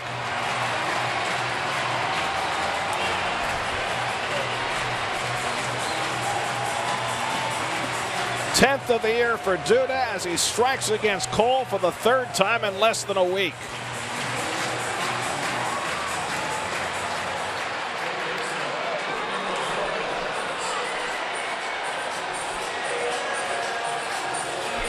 Second multiple home run game this year, the 16th of his career, as Duda has cranked a couple out of here, and the Mets have a 5-run 5th inning.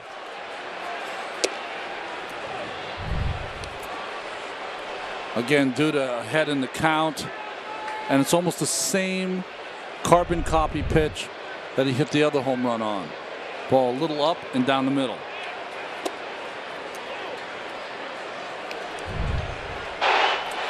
Well, we don't see many home runs here. I mean, what's that, 20 rows deep? 22? It's a top 10 home run now for Duda. 118th as a Met. Ties him with Ed Kranepool for 10th on the Mets all-time list. So he's now entered the top 10 and moving up. Man, has he been hot. 6 home runs in the last 9 games. And Flores, on a ball that might have hit him otherwise, pulls it foul. After the hit he had last time, why not swing at everything? There's your 4th, 5th inning recap. Mets have had a huge 5th inning against Garrett Cole. Lucas Duda with his 2nd home run of the night. Michael Conforto a 2-run homer to tie it. Neil Walker a triple to put the Mets in front. And now 1-2 to Flores, the 8th man up in the inning.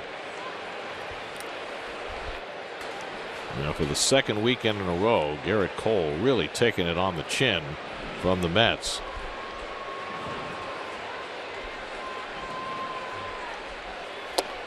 Just off the corner, 2-2 to Flores.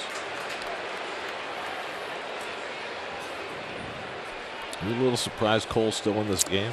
I'm surprised. I'm also surprised, as good a pitcher he is, how openly frustrated he's become. I know that Polanco's got to make that play, but still, he didn't respond well. He takes care of Flores to end the inning, but a huge inning for New York as they score 5 runs. Michael Conforto got the Mets even with his 14th home run of the year. And then after Walker's triple put the Mets in front, Lucas Duda crashes one out of sight. 7-4 New York after 5.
Matt Harvey now with a 3-run lead as he takes the mound for the 6th inning. 93 pitches under his belt as he begins the inning against Josh Bell, who's 1 for 2 tonight. Changeup in for a strike, and it's 1-1. Bell, McCutchen, and Mercer as the Pirates look to respond. They led 1-0, trailed 2-1, led 4-2 after Elias Diaz's 3-run double in the 4th. But the Mets' 5-run 5th inning turning the game back around. And now Bell cranks one to deep right center field. Bruce goes back and takes a look, and that's gone. Josh Bell with his 10th home run of the year, and the Pirates get closer. It's now 7-5. This game's turned into home run derby. Well, the Mets have hit 3 home runs tonight. That's the Pirates' first home run, and the 13th given up by Matt Harvey this year. Well, these 2 pitchers out here, outstanding pitchers with good records, have given up 28 home runs between them. Now, here just started June. Now it's McCutchen. And Harvey backs him off, ball 1. McCutchen hit a little sidewinder on the right side of the infield that went for an infield hit. By the way, speaking of sidewinders, because it's one of Keith's favorite words. Yeah. Keith is doing fine. I know everybody wants to know about his knee surgery this morning, and Stan Worthen comes out to the mound. He said they operated on the correct knee. Well, that's the best start. Yeah. He said he was feeling great, which I assume means he's on pain meds. Yeah, yeah. And he was ready to go out dancing the last he texted me. Yeah, he's doing great, and I checked in on him a little this afternoon, and he's back in the SAG. So he's out east, so he's doing fine. His daughter Melissa drove him back home after the surgery at HSS this morning. McCutchen loses his bat. Went in the general direction of the miscreant bat boy. The bat, because the netting is a little open, it seemed like it almost was going to go through, not completely, of course, but there was a couple of fans there that I was afraid for. Fortunately, there is low netting there right next to the dugout.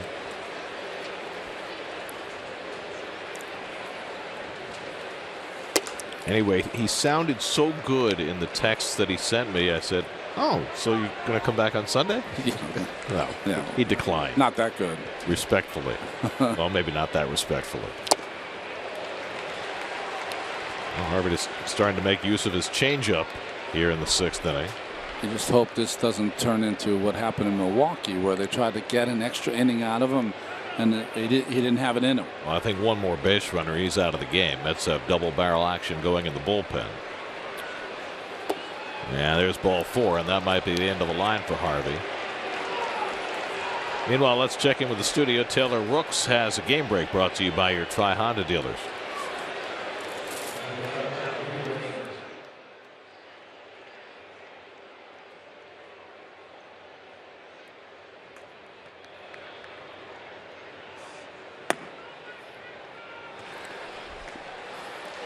Now, Terry Collins waited as long as he could to give Paul Sewald and Jerry Blevins a little extra time to warm up, and Terry's going to make a double switch, and it looks like Sewald's going to come into the game. So Harvey goes 5 innings plus, gives up a home run and a walk to start the 6th. They'll leave with the lead after 102 pitches. Call to the bullpen brought to you by Verizon. We'll be right back to Citi Field.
Paul Sewald will come on to pitch for New York. He has really moved up the food chain. Yeah, in a short time, he's become a very valuable part of that bullpen because of the numbers that you see right there. They've had a lot of walks in the bullpen. He's only had 4 in 20 and a third innings pitched. Left-handed hitters have worn him out a little bit. TJ Rivera will play 3rd and bat 9th. Harvey is out after 5 innings plus. Jordy Mercer, first man to face Sewald, who starts him off with a slider for ball 1. Mercer has struck out and fouled out 0 for 2. McCutchen at first. Mercer the tying run at the plate in a 7-5 game. Elias Diaz, who has the big hit for the Pirates tonight, is on deck.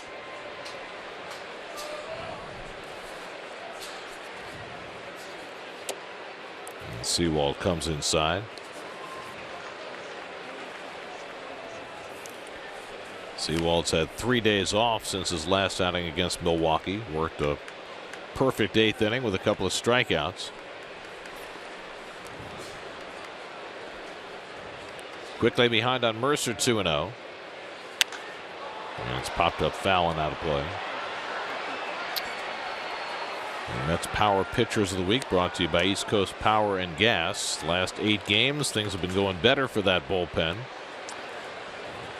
You know, the starting pitchers have kind of turned baseball into a 2-half game for the Mets. They pitched the first half, and the bullpen's got the second half, right? Well, for a few days there, they were starting to pitch a little deeper into games, but here's Harvey going just 5 innings plus, requiring the bullpen to get 12 outs. Ideally, you'd like your starter to get 21 and the bullpen get the last 6. 21 is a complete game in today's game, to me.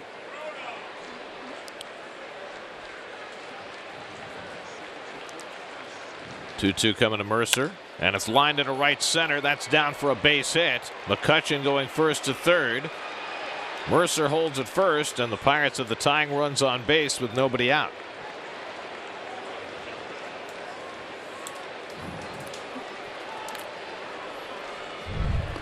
Well, Mercer is a high ball hitter, and he's got a lot of high pitches from the Mets in the last couple of series. And dropped this one into right field, and I don't think there's anything prettier than watching Andrew McCutchen run around the bases. So the trouble doesn't end with Harvey. Sewald is greeted with the base hit by Mercer, and now Elias Diaz, who cleared the bases with a 3-run double his last time up. Watch this stride. You can have this kind of stride. That's getting it. That's at the infield back at double play depth, and Diaz cranks one to deep left field. Conforto back, looking up, and it's out of here. Elias Diaz with a 3-run homer puts the Pirates back in front. A 6 RBI night for Diaz, who came into the night with 1 run batted in his career. A 3-run double and now a 3-run homer, his first big league home run, and it's 8-7 Pittsburgh.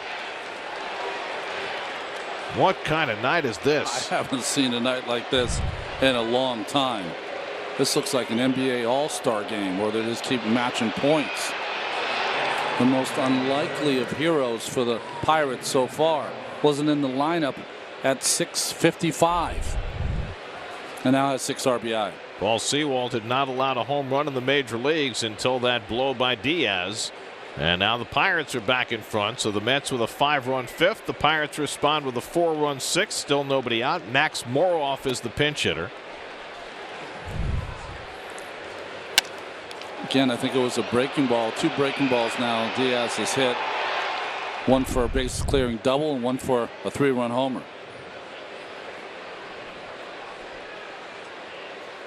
Moroff was just recalled today. He was with the Pirates earlier this season, a switch hitter who hit for some power in the minor leagues. Little guy with 13 home runs already in AAA, playing for Indianapolis.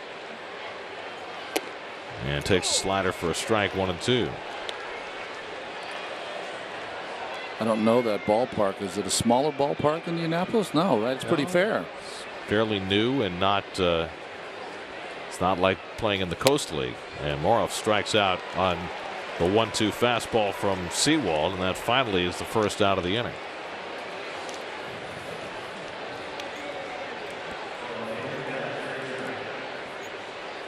So the final line on Harvey: 5 innings plus, 5 hits, 6 runs, all earned, 4 walks, 5 strikeouts, a hit batsman, and a home run. The last 2 runs charged with to Sewald, who's now pitcher of record on the short side. Here's Adam Frazier with 1 out. Pirates scratched out a run in the first. Duda hit a 2-run homer in the second to put the Mets in front. Diaz with a 3-run double in the fourth to put the Pirates up 4-2.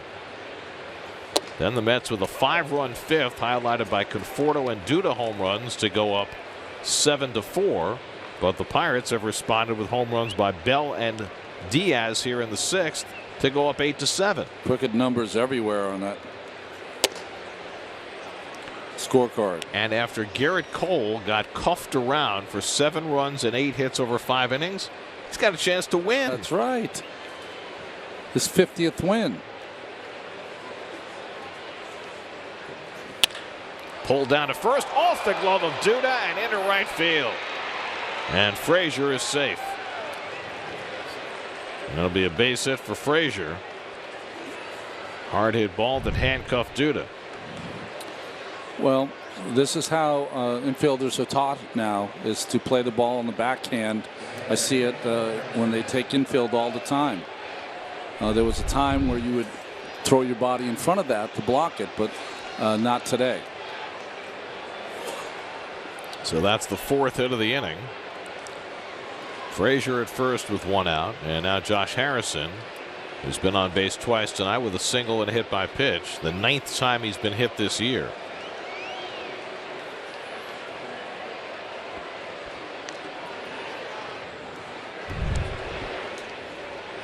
I mean, this ball's hit right on the button.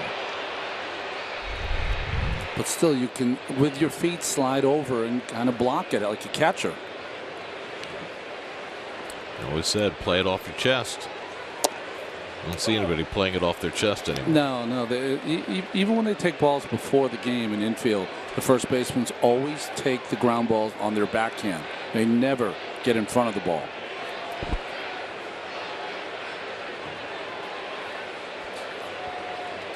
Wrong way to teach them, by the way. Well, third basemen are taught the same way now. Yeah.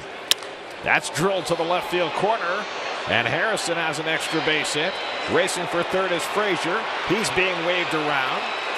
The relay throw by Cabrera to the plate, not in time. And the Pirates have now put up 5 runs in the 6th inning, and they lead it 9-7. Josh Harrison with an RBI double. And they are tattooing Paul Sewald, who has been so effective, but not tonight. Just a hanging breaking ball. That's been the theme for Sewald in this inning. Runner Frazier, of course, has lots of speed. What was interesting, as he rounded third and got the go-ahead, once he got to home, he was looking for some help. Do you slide or not slide? He didn't slide because Polanco didn't get there, and the play became closer than it should have. So Harrison's RBI double makes it 9-7 Pittsburgh. So the teams have traded 5-run innings. Mets scored 5 in the bottom of the 5th. Pirates respond with 5 in the top of the 6th and still going. And now Polanco golfs one foul. 0-1. Polanco's walked and flied out twice. Remember, he misplayed Neil Walker's line drive, which could have ended the bottom of the 5th inning into a triple. That scored the go-ahead run on that, and then got 2 more runs on a wild pitch and Duda's second home run to go in front. But now the Pirates have bailed Polanco out and regained the lead themselves.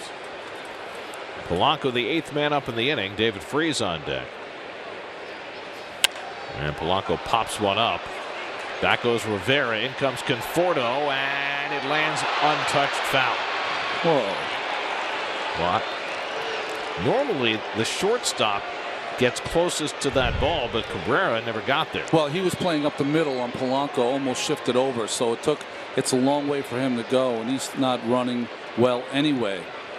It's a difficult play for the third baseman, but Rivera wasn't even close. Conforto was coming in as fast as he could, but he wasn't going to get there. So it's merely a second strike to Polanco. And all in keeping with the strangeness of this game.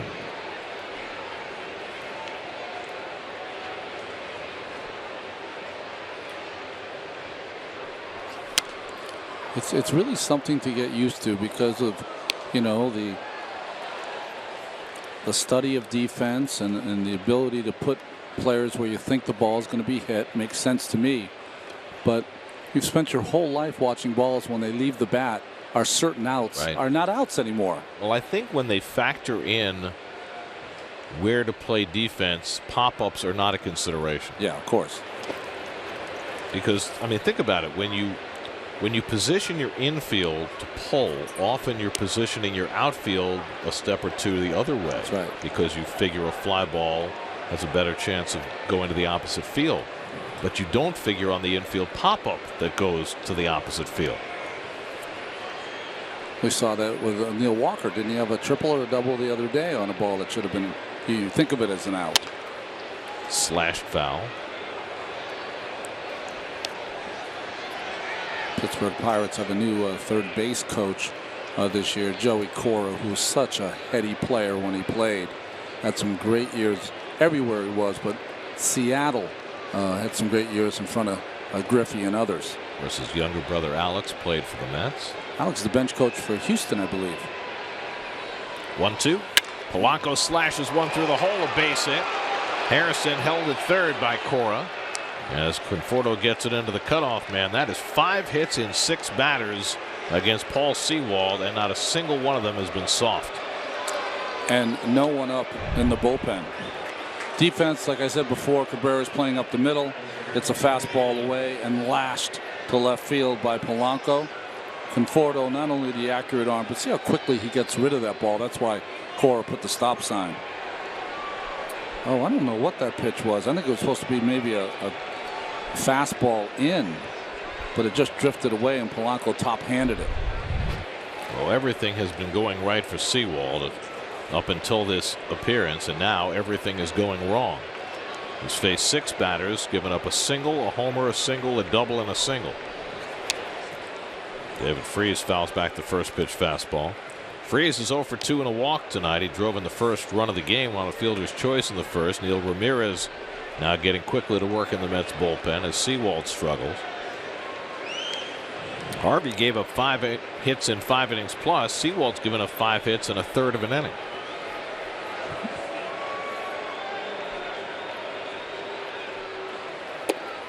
The biggest hits for the Pirates belong to Elias Diaz, who wasn't even supposed to play tonight. Francisco Cervelli scratched 10 minutes before the game started. He was ill.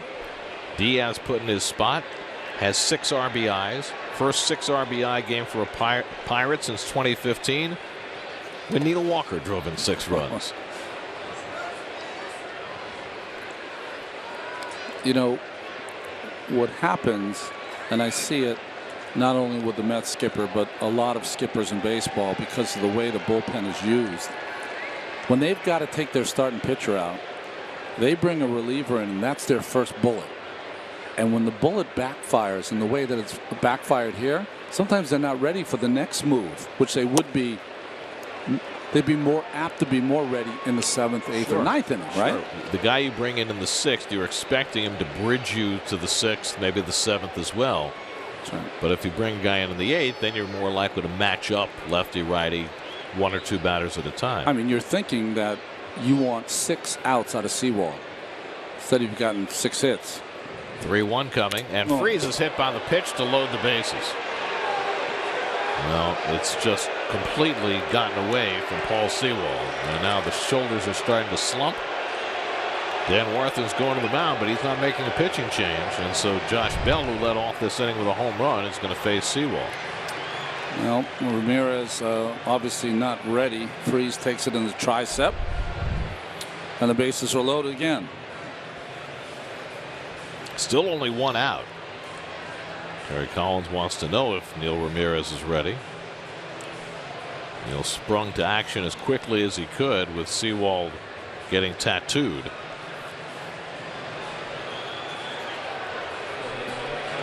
Well, he'll get 1 more batter. Bell led off the inning with a home run to right center against Harvey, his 10th home run of the year. He's 2 for 3 tonight. Harrison at third, Polanco at second, Freese at first with 1 out. 5 runs home in the inning. And Sewald needing a ground ball in the worst way, but he misses away with a fastball for ball 1. Invariably, what happens for young pitchers is that when they get beat up like this, then they start to lose the strike zone because you become a little hesitant on throwing the ball over the plate.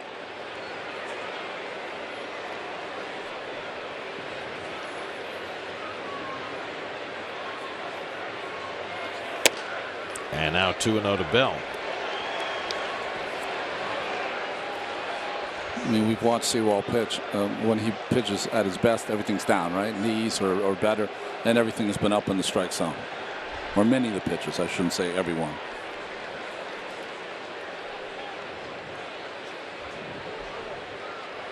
Now his 30th pitch, and Bell takes a strike. 2-1.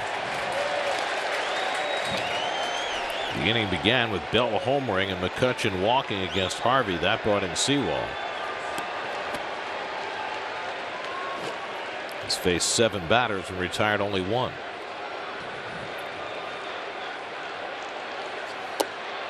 And that just missed below the knees.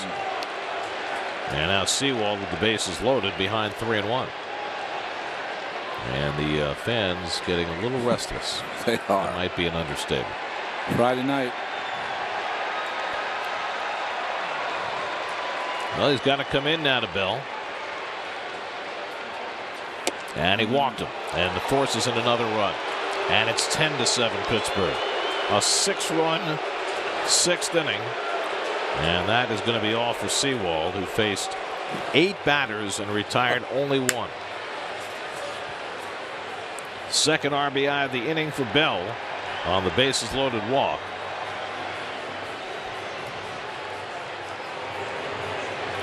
And Sewald exits. And Neil Ramirez will try and bail the Mets out here in the 6th. It's now down 10-7. We'll be right back to Citi Field.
Neil Ramirez picks up the pitching with the bases loaded and 1 out. 6 runs home in the inning. And his first pitch breaking ball misses to Andrew McCutchen.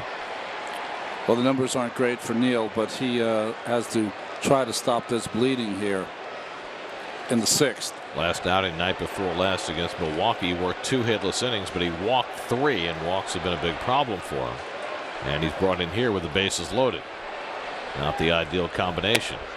And now he's behind on McCutchen, 2-0. McCutchen walked earlier in the inning. He also has an infield hit tonight. He scored 2 runs. Polanco now at third, Freese at second, Bell at first. McCutchen the 11th man up in the inning.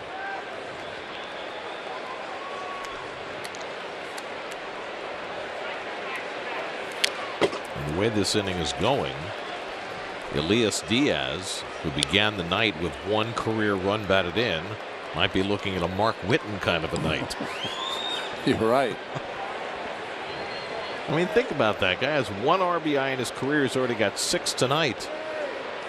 And he might get another chance in this inning if the Pirates get 1 more guy on. Cervelli might get Wally pipped. You better watch out.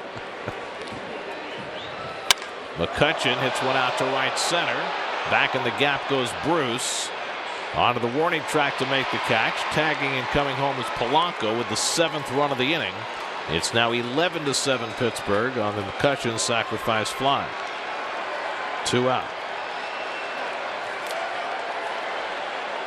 Freese went to third on the play. So runners at the corners with 2 down, and Jordy Mercer will be the 12th man up in the inning. He singled to right center, the first man that Sewald faced in the 6th inning. It was merely a harbinger of what was to come.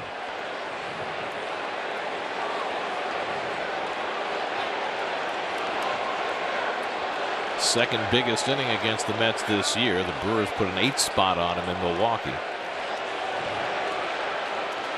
And Mercer takes a curveball from Ramirez for a strike.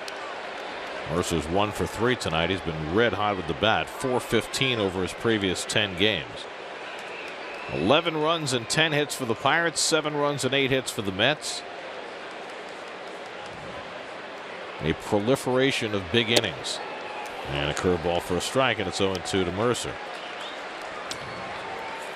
Gil Ramirez waived by the Giants, waived by the Blue Jays, picked up by the Mets, making his 7th appearance. 7 walks in 4 1/3 innings in his first 6 outings. 0-2 to Mercer. Grounded down to third. Rivera gives ground, low throw, and Walker bails him out with a great pick to finally end the inning. That was almost another disaster. Rivera with a bad throw and Walker with a very nice play to pick it up and finally put the brakes on this big 6th inning for the Pirates. They score 7 home runs by Bell and Diaz along the way. And the Mets now down 11-7 as they come to bat in the bottom of the 6th.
Game box scores, this is not much to show, but tonight that's box score presented by StubHub has lots of action. Lucas Duda 2 home runs, he's driven in 3. Michael Conforto a 2-run homer.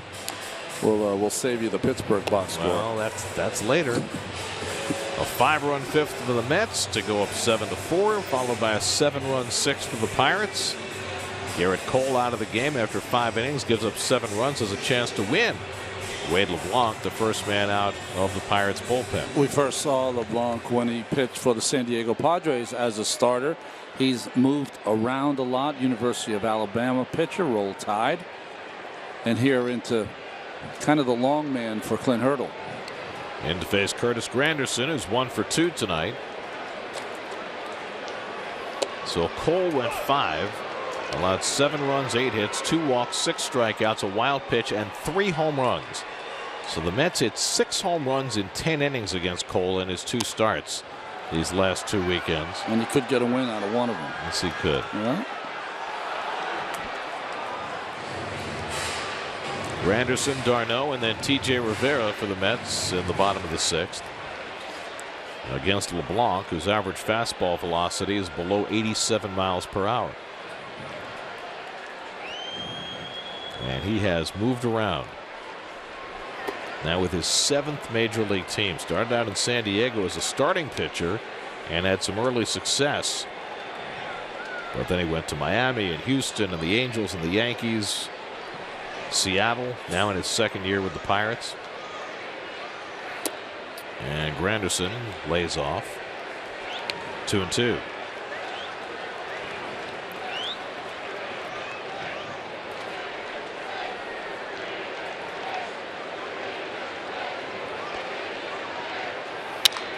Granderson toward the left field line, and over comes Frazier.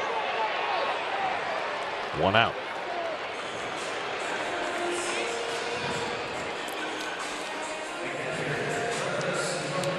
So LeBlanc retires his first hitter, and now Travis d'Arnaud.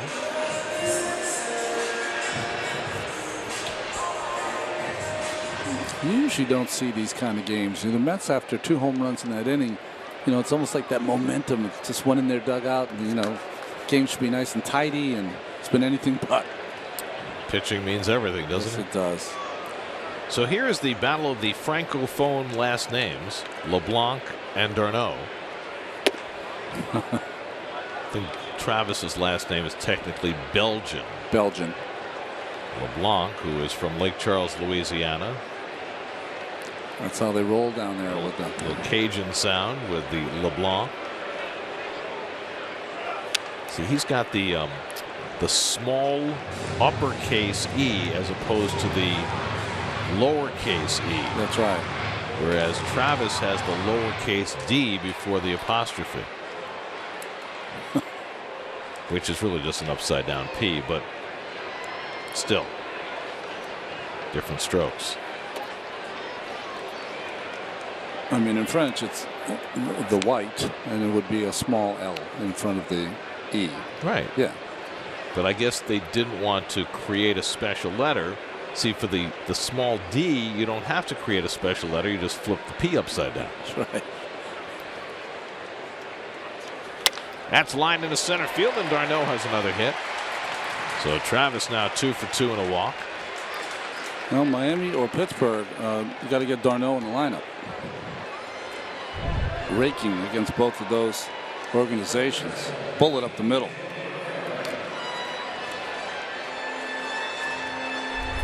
Now T.J. Rivera comes up for the first time.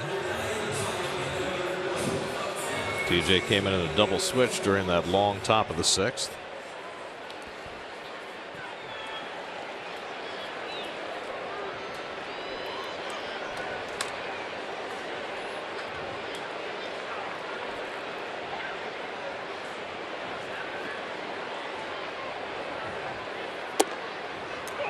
It is certainly helpful for any team to have a left-handed reliever facing the Mets. The Mets have so much quality left-hand hitting in their lineup, and they just finished the series against a team, Milwaukee, that didn't have a single lefty in the bullpen.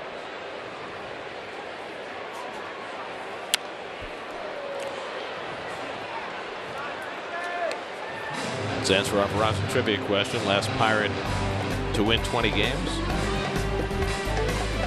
Yeah. You got it. Yeah, 91. I thought it was maybe 92, so it was off a year. And how many of those did he get against the Mets? He was very good. When Jim Leyland managed the Pirates, he would throw lefty after lefty after lefty against the Mets. So a guy named Dave Tomlin who had a great record against the Mets. Randy Tomlin, sorry. Rivera strikes out for the second out. Yeah, Randy Tomlin, I think, was 9-3 against the Mets and won 7 games in his career against everybody else. Zane Smith, when he was with the Pirates, would pitch against the Mets. It was all to neutralize number 18. That's 17 and 18. Right.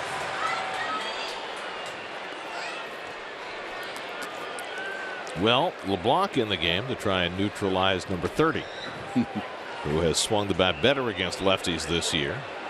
He had a 2-run homer against a righty his last time up, and he takes a high strike. Conforto with his first home run in 37 at bats when he hit it out to left center against Cole in the 5th. That tied the game at 4. Mets would take the lead later in that fifth, and now find themselves 4 runs down in the sixth.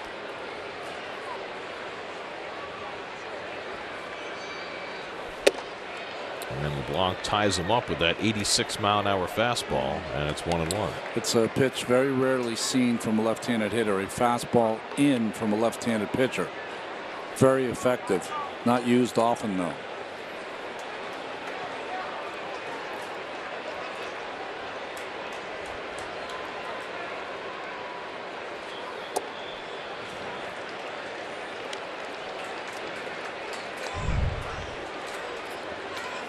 You see, he's almost like one has 1 foot behind the other, so he can really jump out there and cover some distance. Bell has worked really hard on his defense. When he first came up, he was lost over there. He was an outfielder in the minor leagues,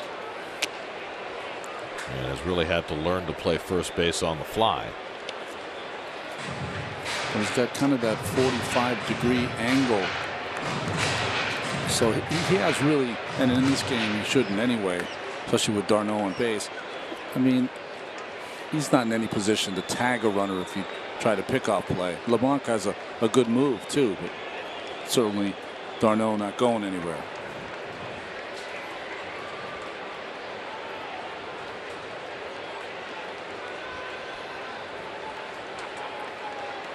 Two and two to Conforto, and the breaking ball breaks his bat, loops it shallow right. Harrison out, and he makes a terrific catch. Josh Harrison tracking that ball as he veered to his left and reeled it in to take a base hit away from Conforto. Beautifully done by the Pirates second baseman. That gets LeBlanc through the bottom of the sixth. Pittsburgh still up 11-7.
Seventh inning, and the star of the night, Elias Diaz, leads off against Neil Ramirez. Diaz gave the Pirates a lead in the fourth inning with a 3-run double. He gave them a lead again in the sixth inning with a 3-run homer. First Pirate in 2 years to drive in 6 runs in a game, and this is a guy who had 1 RBI in his career before tonight. No RBIs in this one as he flies one out to Granderson, and that's the first out. Well, here is Diaz's night in a nutshell.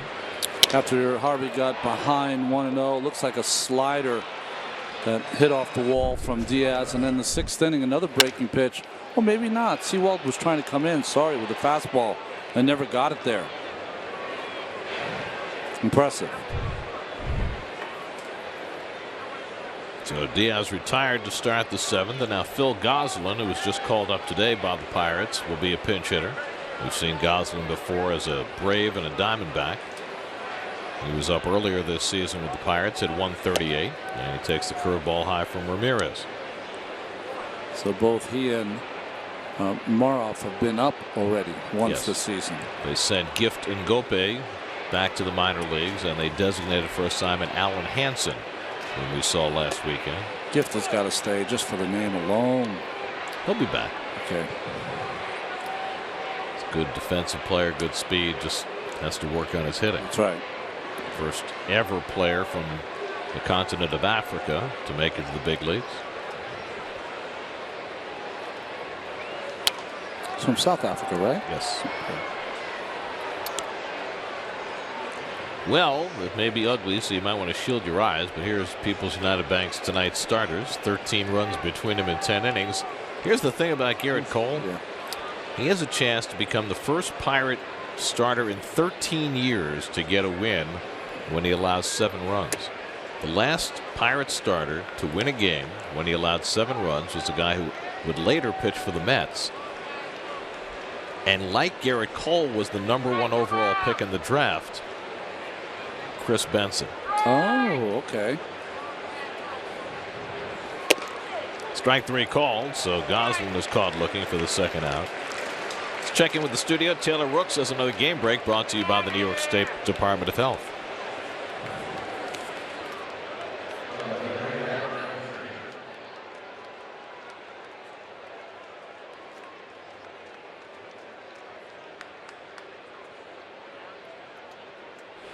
Oh, the Phillies. Not a lot of fight in them right now. That was Jared Eichhoff who started tonight, got knocked out in the 3rd inning. We shouldn't be criticizing anyone. But I'm just saying Eichhoff was supposed to be the stalwart in that rotation, and it hasn't gone well for him. Phillies went 6-22 in May, and they're 0-1 in June. It might have changed, but I thought that for a while the most wins by a pitcher taken #1 in the draft was an ex-teammate of mine, Mike Moore. I think that he had the most wins. Fly ball by Frazier out to right field, and Bruce has it, and Ramirez has himself a 1-2-3-7. Stretch time at Citi Field. That's with 4 runs to make up.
Again, that bat stay back.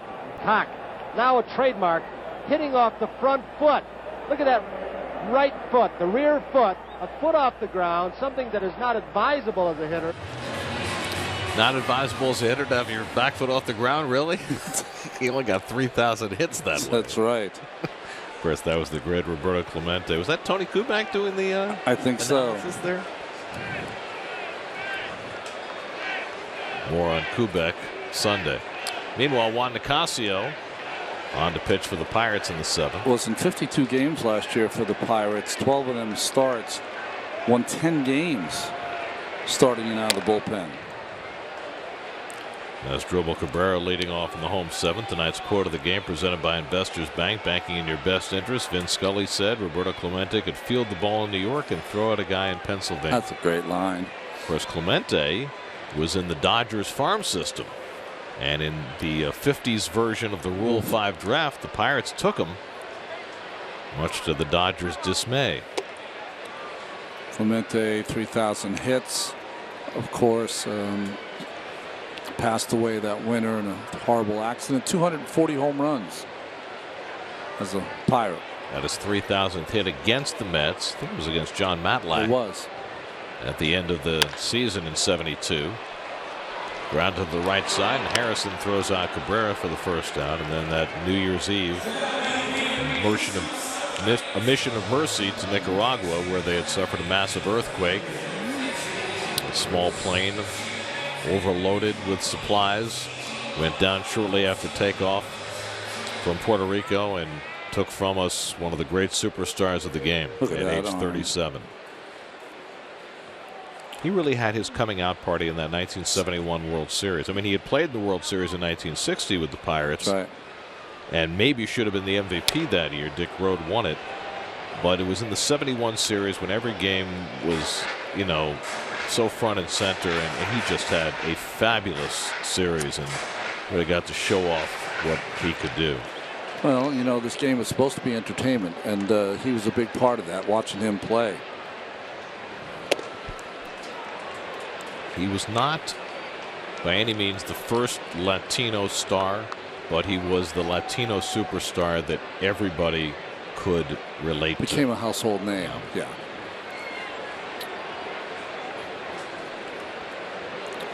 You know, when we showed his hitting style and hitting off that front foot, I played with the number 21 Ruben Sierra, who idolized Clemente, and he hit a lot like that. Switch hitter, though, Ruben. Well, he looked when he first came up, Sierra, like he was going to be a Hall of Famer. Well, you know, his body changed, and he became more of a home run hitter. But when he first came up, he could do it all. There you go. And with power. That straight, stiff front leg. If a hitting coach for any of the major league teams saw this, they'd DFA the player. Or at least try and revamp him completely.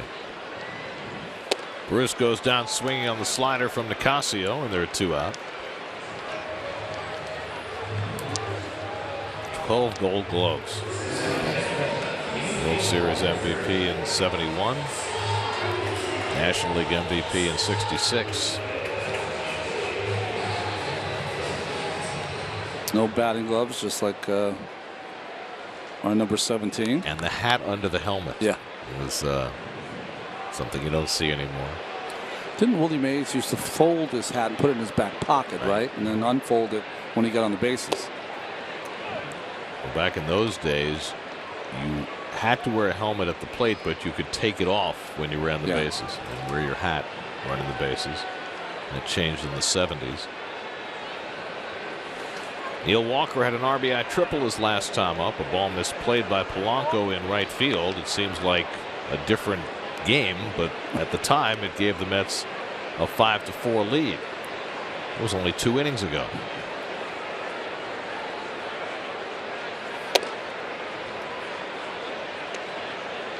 Juan Nicasio, who spent 4 years as a starter in Colorado. Unfortunately, the most memorable piece of those 4 years was him getting hit in the head by a line drive. An incredibly scary incident from which he was able to recover. Went to the Dodgers after that. Pitched in relief for them in 2015. Came to the Pirates last year.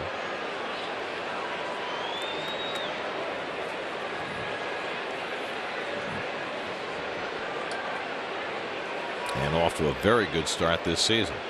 He's gotten the first 2 hitters here in the 7th. 2-1 to Walker. And it's popped up. Mercer retreating and calling.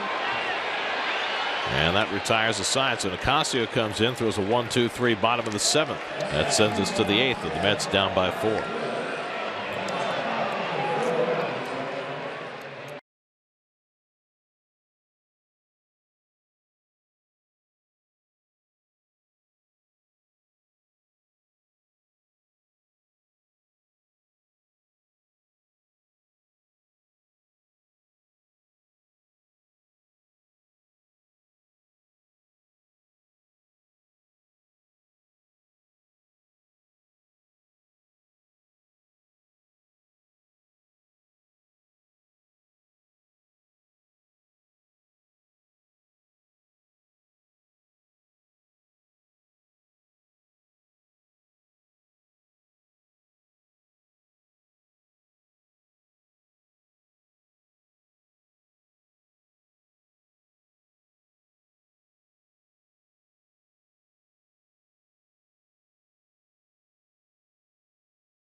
Is proud to contribute $2,500 to Northwell Health and the Cass Institute for Women's Health. The total contribution to date is $57,500 so far this season.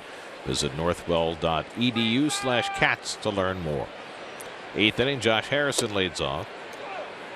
Harrison 2 for 3. He's been hit by a pitch, doubled in a run his last time up in the 6th.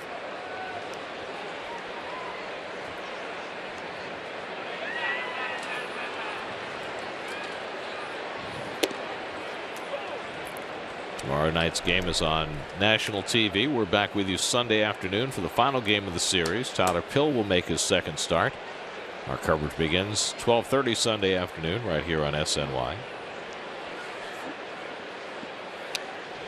Tomorrow night, Robert Gazelman, coming off a terrific start his last time out against Milwaukee, pitches against Tyler Glasnow, and then Pill goes Sunday against rookie Trevor Williams. I enjoyed watching Pill in his first start. It's going to be interesting to see him double up here. Got into and out of a lot of trouble in that game. Breaking ball hit to center, hit well. Granderson back to the warning track, back at the wall. It's out of here.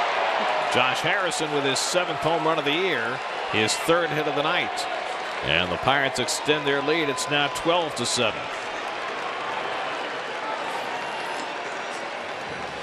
I mean, I know he hit that well, but that ball seemed to carry a little bit. Little man with big power. Hanging curveball from Ramirez. I shouldn't say that. Curtis knew right away that he had covered it. 3rd home run for the Pirates tonight.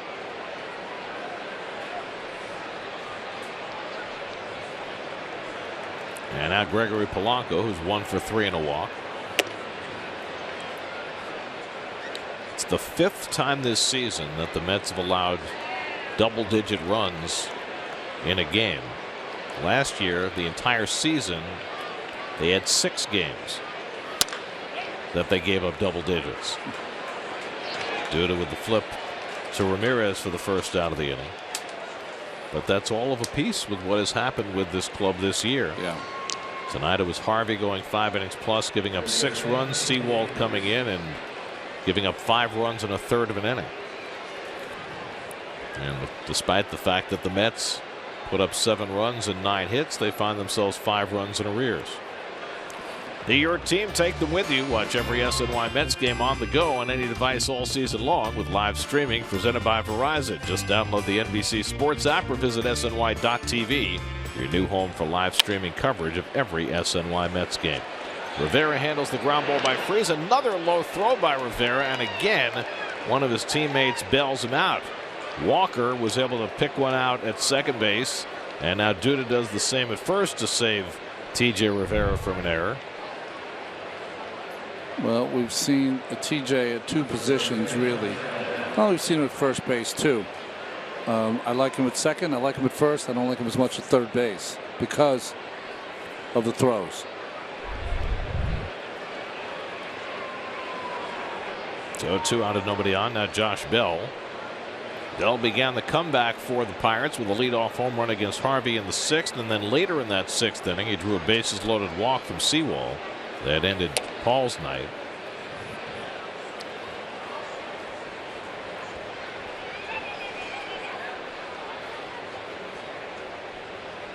Ramirez has now gone 2 1/3 in relief. And he misses with the slider. 2-0.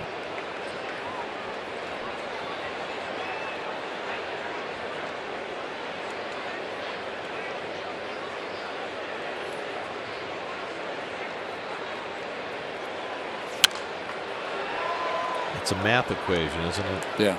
The number of outs you get from your starters subtracted from 27 divided by the number of relief pitchers that the manager can trust. That's right. And the number is too big. Well, what has happened is that I understand how the teams are thinking with the 7, 8, and some teams 9 people in the bullpen. But do you know how hard it is to have 7, 8, or 9 reliable people in the bullpen? Very difficult to have those kind of numbers, that kind of depth. You're lucky if you have 3, and a great team might have 4 or 5. Right now the Mets have 1. They've got Jerry Blevins, who's been remarkable this year, and everybody else has been a flip of the coin. Yeah, trying to find their way. Or have had great stretches and then mediocre stretches. Well, look at Sewald. Yes. Who had been going so well until tonight. Yep. Even Robles. There you go. He's now in AAA. And struggling there. Strike 3 called as he got him looking at a curveball. So Ramirez gets 3 in a row after the leadoff home run by Harrison. 12-7 Pirates going to the bottom of the 8th.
Tonight it's a little complicated. Mets were down 1-0, up 2-1, down 4-2, up 7-4, and then came that 7-run sixth inning, and they've been behind ever since. Lucas Duda has been a bright spot for the Mets tonight with a pair of home runs.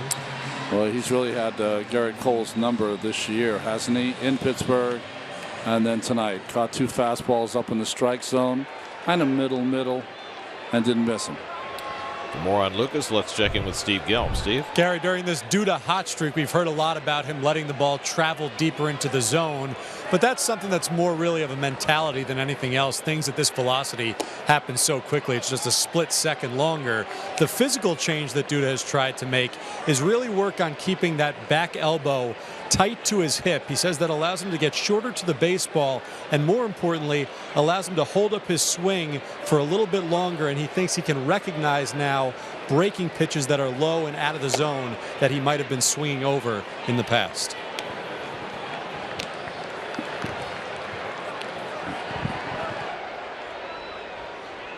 Well, it's working for him right now. 6 home runs in his last 9 games. Now facing Daniel Hudson, the former Diamondback who underwent 2 Tommy John surgeries. It's guys like this that I always root for. You know, he's been through so much, you almost tend to forget how good of a pitcher he was. You know, early in his career, won 16 games with the Diamondbacks, 222 innings in that big year. And he suffered the injury. Took him 2 years to come back. And the first year back, he was very good, working out of the bullpen in Arizona. But then he struggled the next year in 2016, and he struggled again for the Pirates this year. Started the year as the setup man for Pittsburgh, but has lost that role. Working here in a 5-run game, and he walks Duda to start the inning. So Lucas is on base for the 3rd time tonight.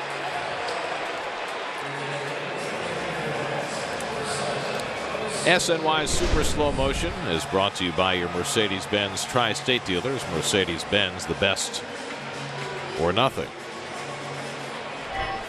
Jose Reyes will pinch hit. Reyes getting the night off tonight in deference to Wilmer Flores' hot bat. Flores came out in a double switch, and now Reyes hitting in that spot.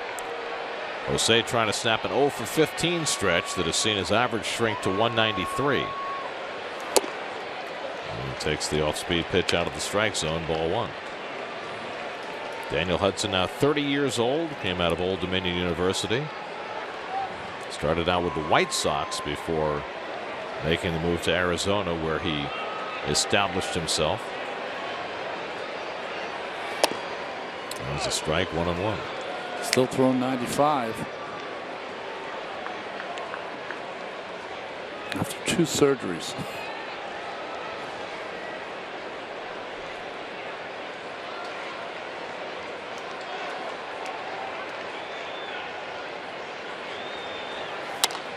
Reyes lifts one to shallow center, and in comes McCutchen. 1 out. Well, Hudson had almost completely recovered from the first Tommy John surgery, and then it broke. That's the best way to put it. Yeah. Had to have it redone. It's I mean, I can't even imagine you having to go not only through the process of rehabilitating your arm, but as you count down the days that you're in your prime and not able to pitch in the major leagues. That's the issue. Here's Granderson, who's 1 for 3 on the night. You know, in a strange way, I was thinking, you and I think we're talking about it, that Mets pitchers have gone through so much as far as injuries that, except for Syndergaard now, they were quite young, and they're not as young anymore, you know? They've lost so much time. Well, I was thinking that looking at Harvey tonight before the game, between the Tommy John surgery and the thoracic outlet surgery. Matt has 33 wins in his career. It's now 28. Yeah. Jacob deGrom next month is going to turn 29. Well, actually later this month. So that young staff isn't so young anymore. Granderson bounces one foul, 1-2.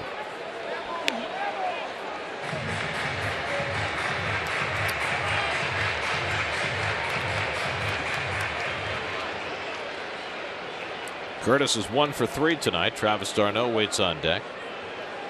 Duda at first and 1 out.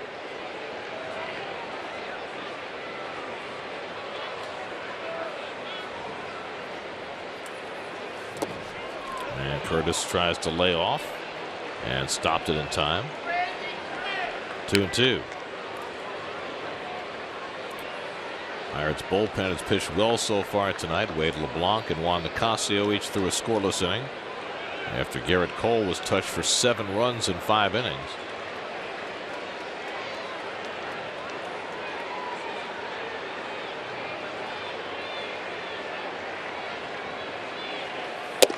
And a full count to Granderson. Coming up tonight after the postgame show, Geico Sports Night. Go one-on-one with David Wright from the Shannon Ford tribute. OTAs continue.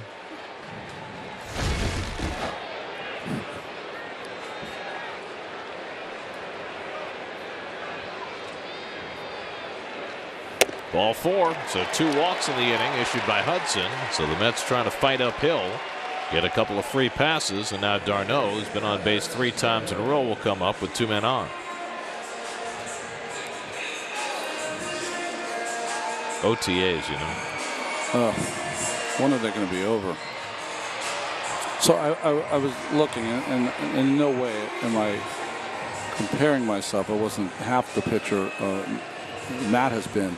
But sometimes it's just opportunities, Gary. So at this point in his career, at 28 years old, Matt has under 100 starts.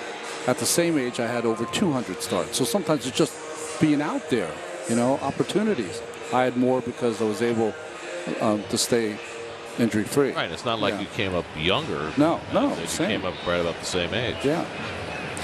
Josh Smoker up in the Mets bullpen. You saw Felipe Rivero up in the Pirate bullpen. He has been a revelation for the Pirates. They got him for Mark Melanson last summer, and Rivero has been throwing regularly at 100 miles an hour, and he's been almost untouchable. But he always had trouble against the Mets, so it'll be interesting in a new uniform if that changes. He always had the stuff.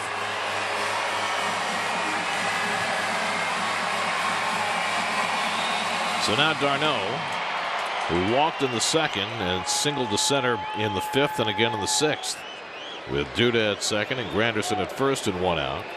T.J. Rivera hitting in the 9-hole is on deck. And Clint Hurdle, I imagine, won't wait too long if he needs to make a switch.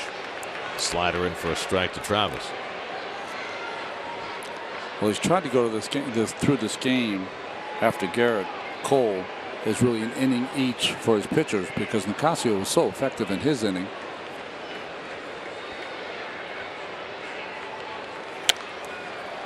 And quickly 0-2 to d'Arnaud. Well, you know, if it gets as far as Conforto, who's 2 batters away, then we'll see Rivero in the game.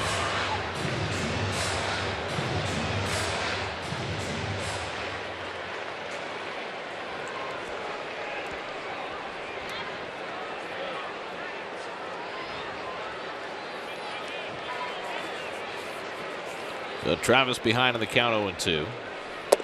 And takes the slider off the zone, 1-2.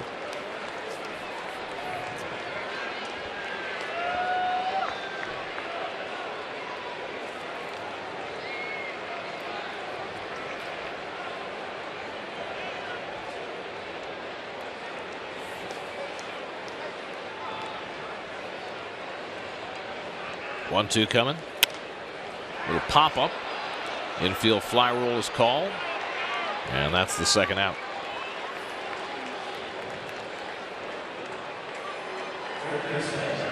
So d'Arnaud is retired for the first time tonight. And now 2 out and 2 on. And T.J. Rivera will bat for the second time.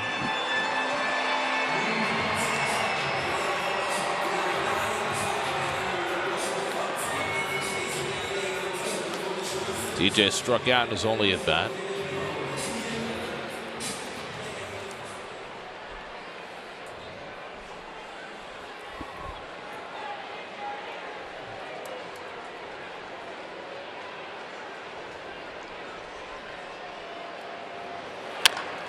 Bounce foul behind Glenn Sherlock, 0-1. We mentioned before the oddity about Garrett Cole perhaps getting a win tonight, despite allowing 7 runs.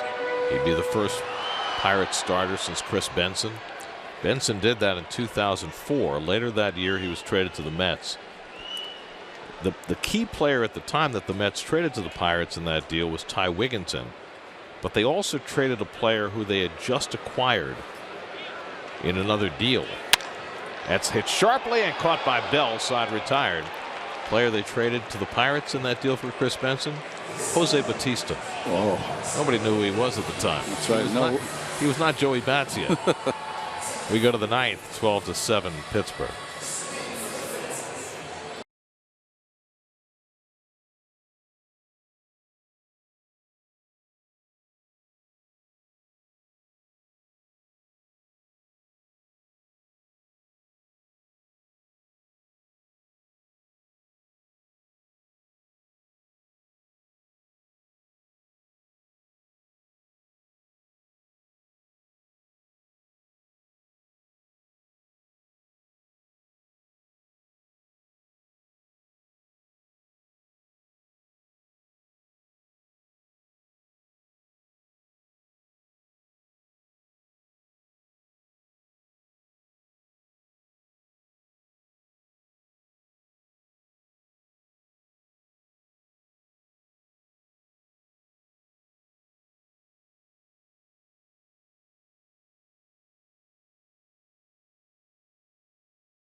Ball week on SNY presented by Memorial Sloan Kettering Cancer Center. We've teamed up with the Mets and MLB to help support local youth baseball and softball leagues. Youth players from Works Little League right here in Queens and the Lady Bombers against bullying softball from the Bronx took part in a skills clinic with Mets players and coaches at Citi Field. The youngsters participated in drills and received tips from Mets players Matt Reynolds and Paul Sewald and SNY's very own Nelson Figueroa.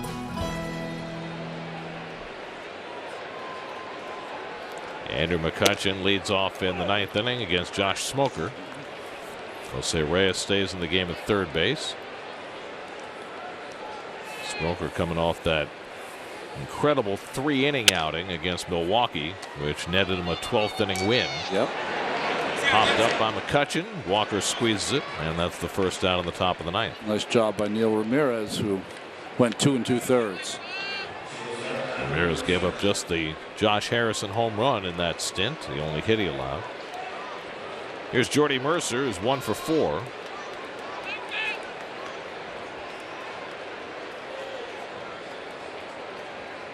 That's in danger of their 3rd straight loss unless they have a big rally in them in the bottom of the 9th.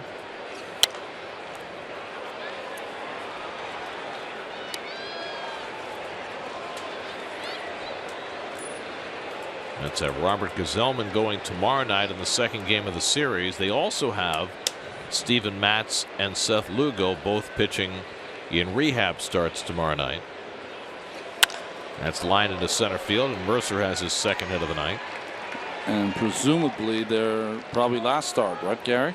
Well, that's the plan. Yeah. And although the talk has been, and Sandy Alderson said this earlier in the week, that Gazelman would go to the bullpen when Matz and Lugo return, Terry Collins said tonight that tomorrow will not be Gazelman's last start because the Mets next weekend have a doubleheader in Atlanta. That's right. So they'll need Gesellman to make at least one more start before he goes to the bullpen, if indeed he does. You can't.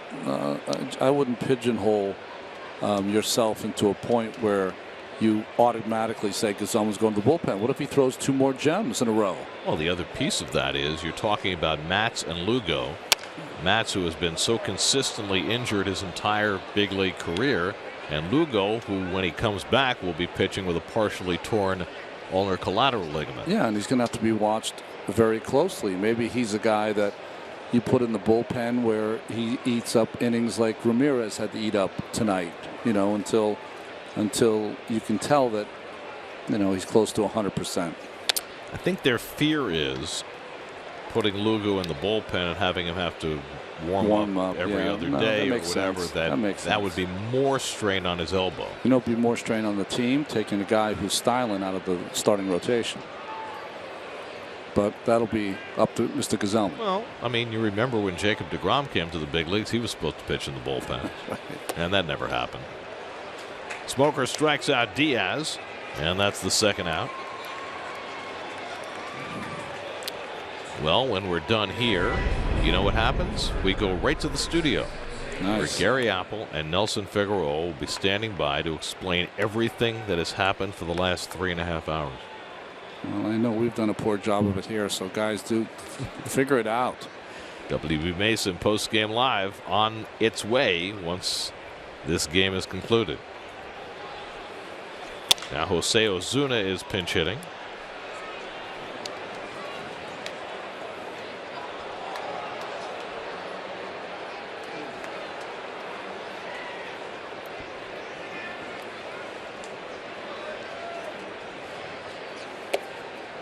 And Ozuna takes the changeup, blowing away, 1-1. Looking ahead to the bottom of the ninth, the Mets will have the top of the batting order coming up. Conforto, Cabrera, and Bruce, and the lefty Felipe Rivero looks like he's going to get the 9th inning call in a non-save situation.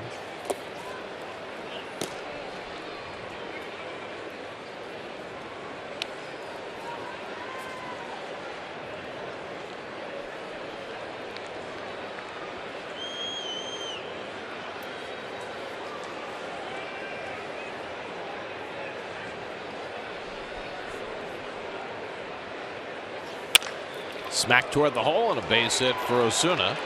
Holding it at second is Mercer. So a couple of hits in the inning for the Pirates.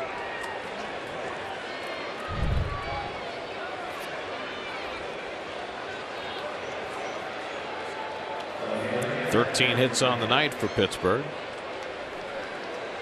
Change up by Smoker. Good hitting by Ozuna. So now Adam Frazier, who's 1 for 4 and a walk tonight. He scored 2 runs. In Philadelphia tonight, Ty Block went the distance for the Giants. Scattered 7 hits. Giants beat the Phillies 10-0. See, that's a terminology that nobody uses anymore. Scattered. Well, because you usually use it to refer to a complete game. That's right. You can't say a guy scattered 7 hits over his 5 innings of work. Right. I mean, it always used to be a point of conversation as to how many hits there had to be for them to be scattered. In other words, if you pitch a 3-hitter, you don't scatter them because there are only 3 of them. That's right. If you give up a dozen hits and you go the distance, you must have scattered them. But what about 6? What about 7? 6 is not a scatter. 8 is the number. Frazier flies out to Conforto, and that sends us scattering into the bottom of the ninth, with the Pirates leading the Mets 12-7.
case of Rosario now, he's doing great.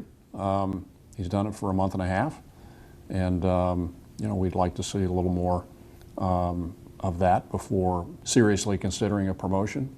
But he's very definitely on the horizon. That's on Mets Insider, presented by WB Mason, Sunday at 4:30, only on SNY. Felipe Rivero will try and get the final 3 outs for the Pirates tonight. Now that's an ERA. 8 straight scoreless appearances for Rivero. Michael Conforto swings at the blazing fastball.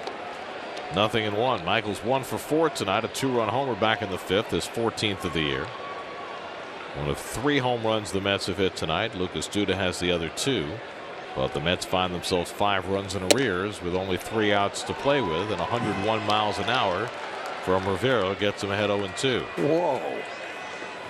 And that's a little bit from the side. So that can't be a very comfortable at bat for Michael. Or anybody. Anybody. Right. I mean, that's Chapman-esque. Lefty firing 102 miles an hour. Boy, I'd like to know what that feels like just once. That's got to be fun. Throwing it or hitting against it? No, I don't want to hit against it. Throwing it. Just one time, break 100. Well, Rivero spent part of 2015 and part of 2016 with the Nationals. Mixed results. Anything but mixed this year. He's just been blowing people away. Conforto with a fast bat, able to foul it back. Still 2-2. There's Dribble Cabrera on deck, and then Jay Bruce. Mets got 5 runs in the 5th inning to take a 7-4 lead. They've been held to just 1 hit since then, after the Pirates put up a 7 spot in the 6th to regain the lead. Ball off the strike zone with the slider, 3-2. An inning of scoreless relief from Wade LeBlanc, another from Juan Nicasio, and one from Daniel Hudson for Pittsburgh tonight, leaving it to Rivero to try and get the final 3 outs. Pirate closer has been Tony Watson, another left-hander. But Rivero has been the most impressive of the Pirate relievers. Right back to him, and he snags the line drive for the first out. I swear this pitch might have hit Conforto in the chest if he didn't hit it. Fastball running in on him.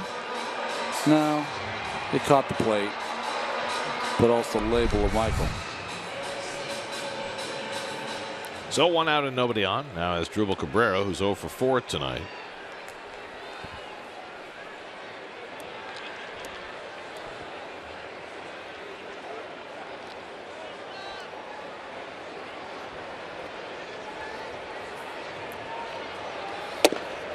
How fast does the ball come back? 60 feet away.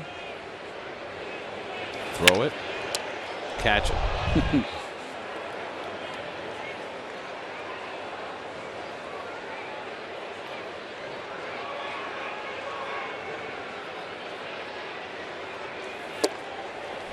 Off-speed pitch from Rivero. How about that 92-mile-an-hour changeup? 92. It's Cinder Guardian or Cinder Guard Light.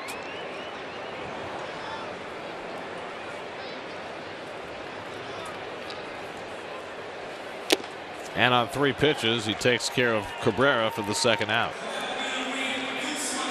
And so the Mets are down to their final out of the night. I mean, when you're facing major league hitters and you have such an arm that you can really do the same thing you did when you were 12 years old in Little League. Just throw it as hard as you can. Kids can't hit it.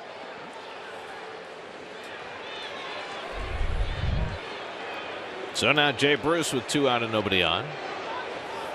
And he takes a curveball for a strike. Jay is 1 for 4 tonight. Has struck out 3 times. Trying to avoid the dreaded golden sombrero.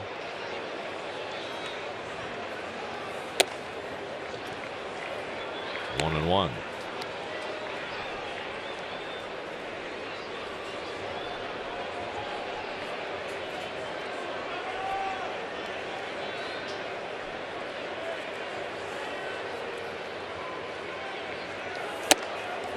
And now the Mets are down to their final strike.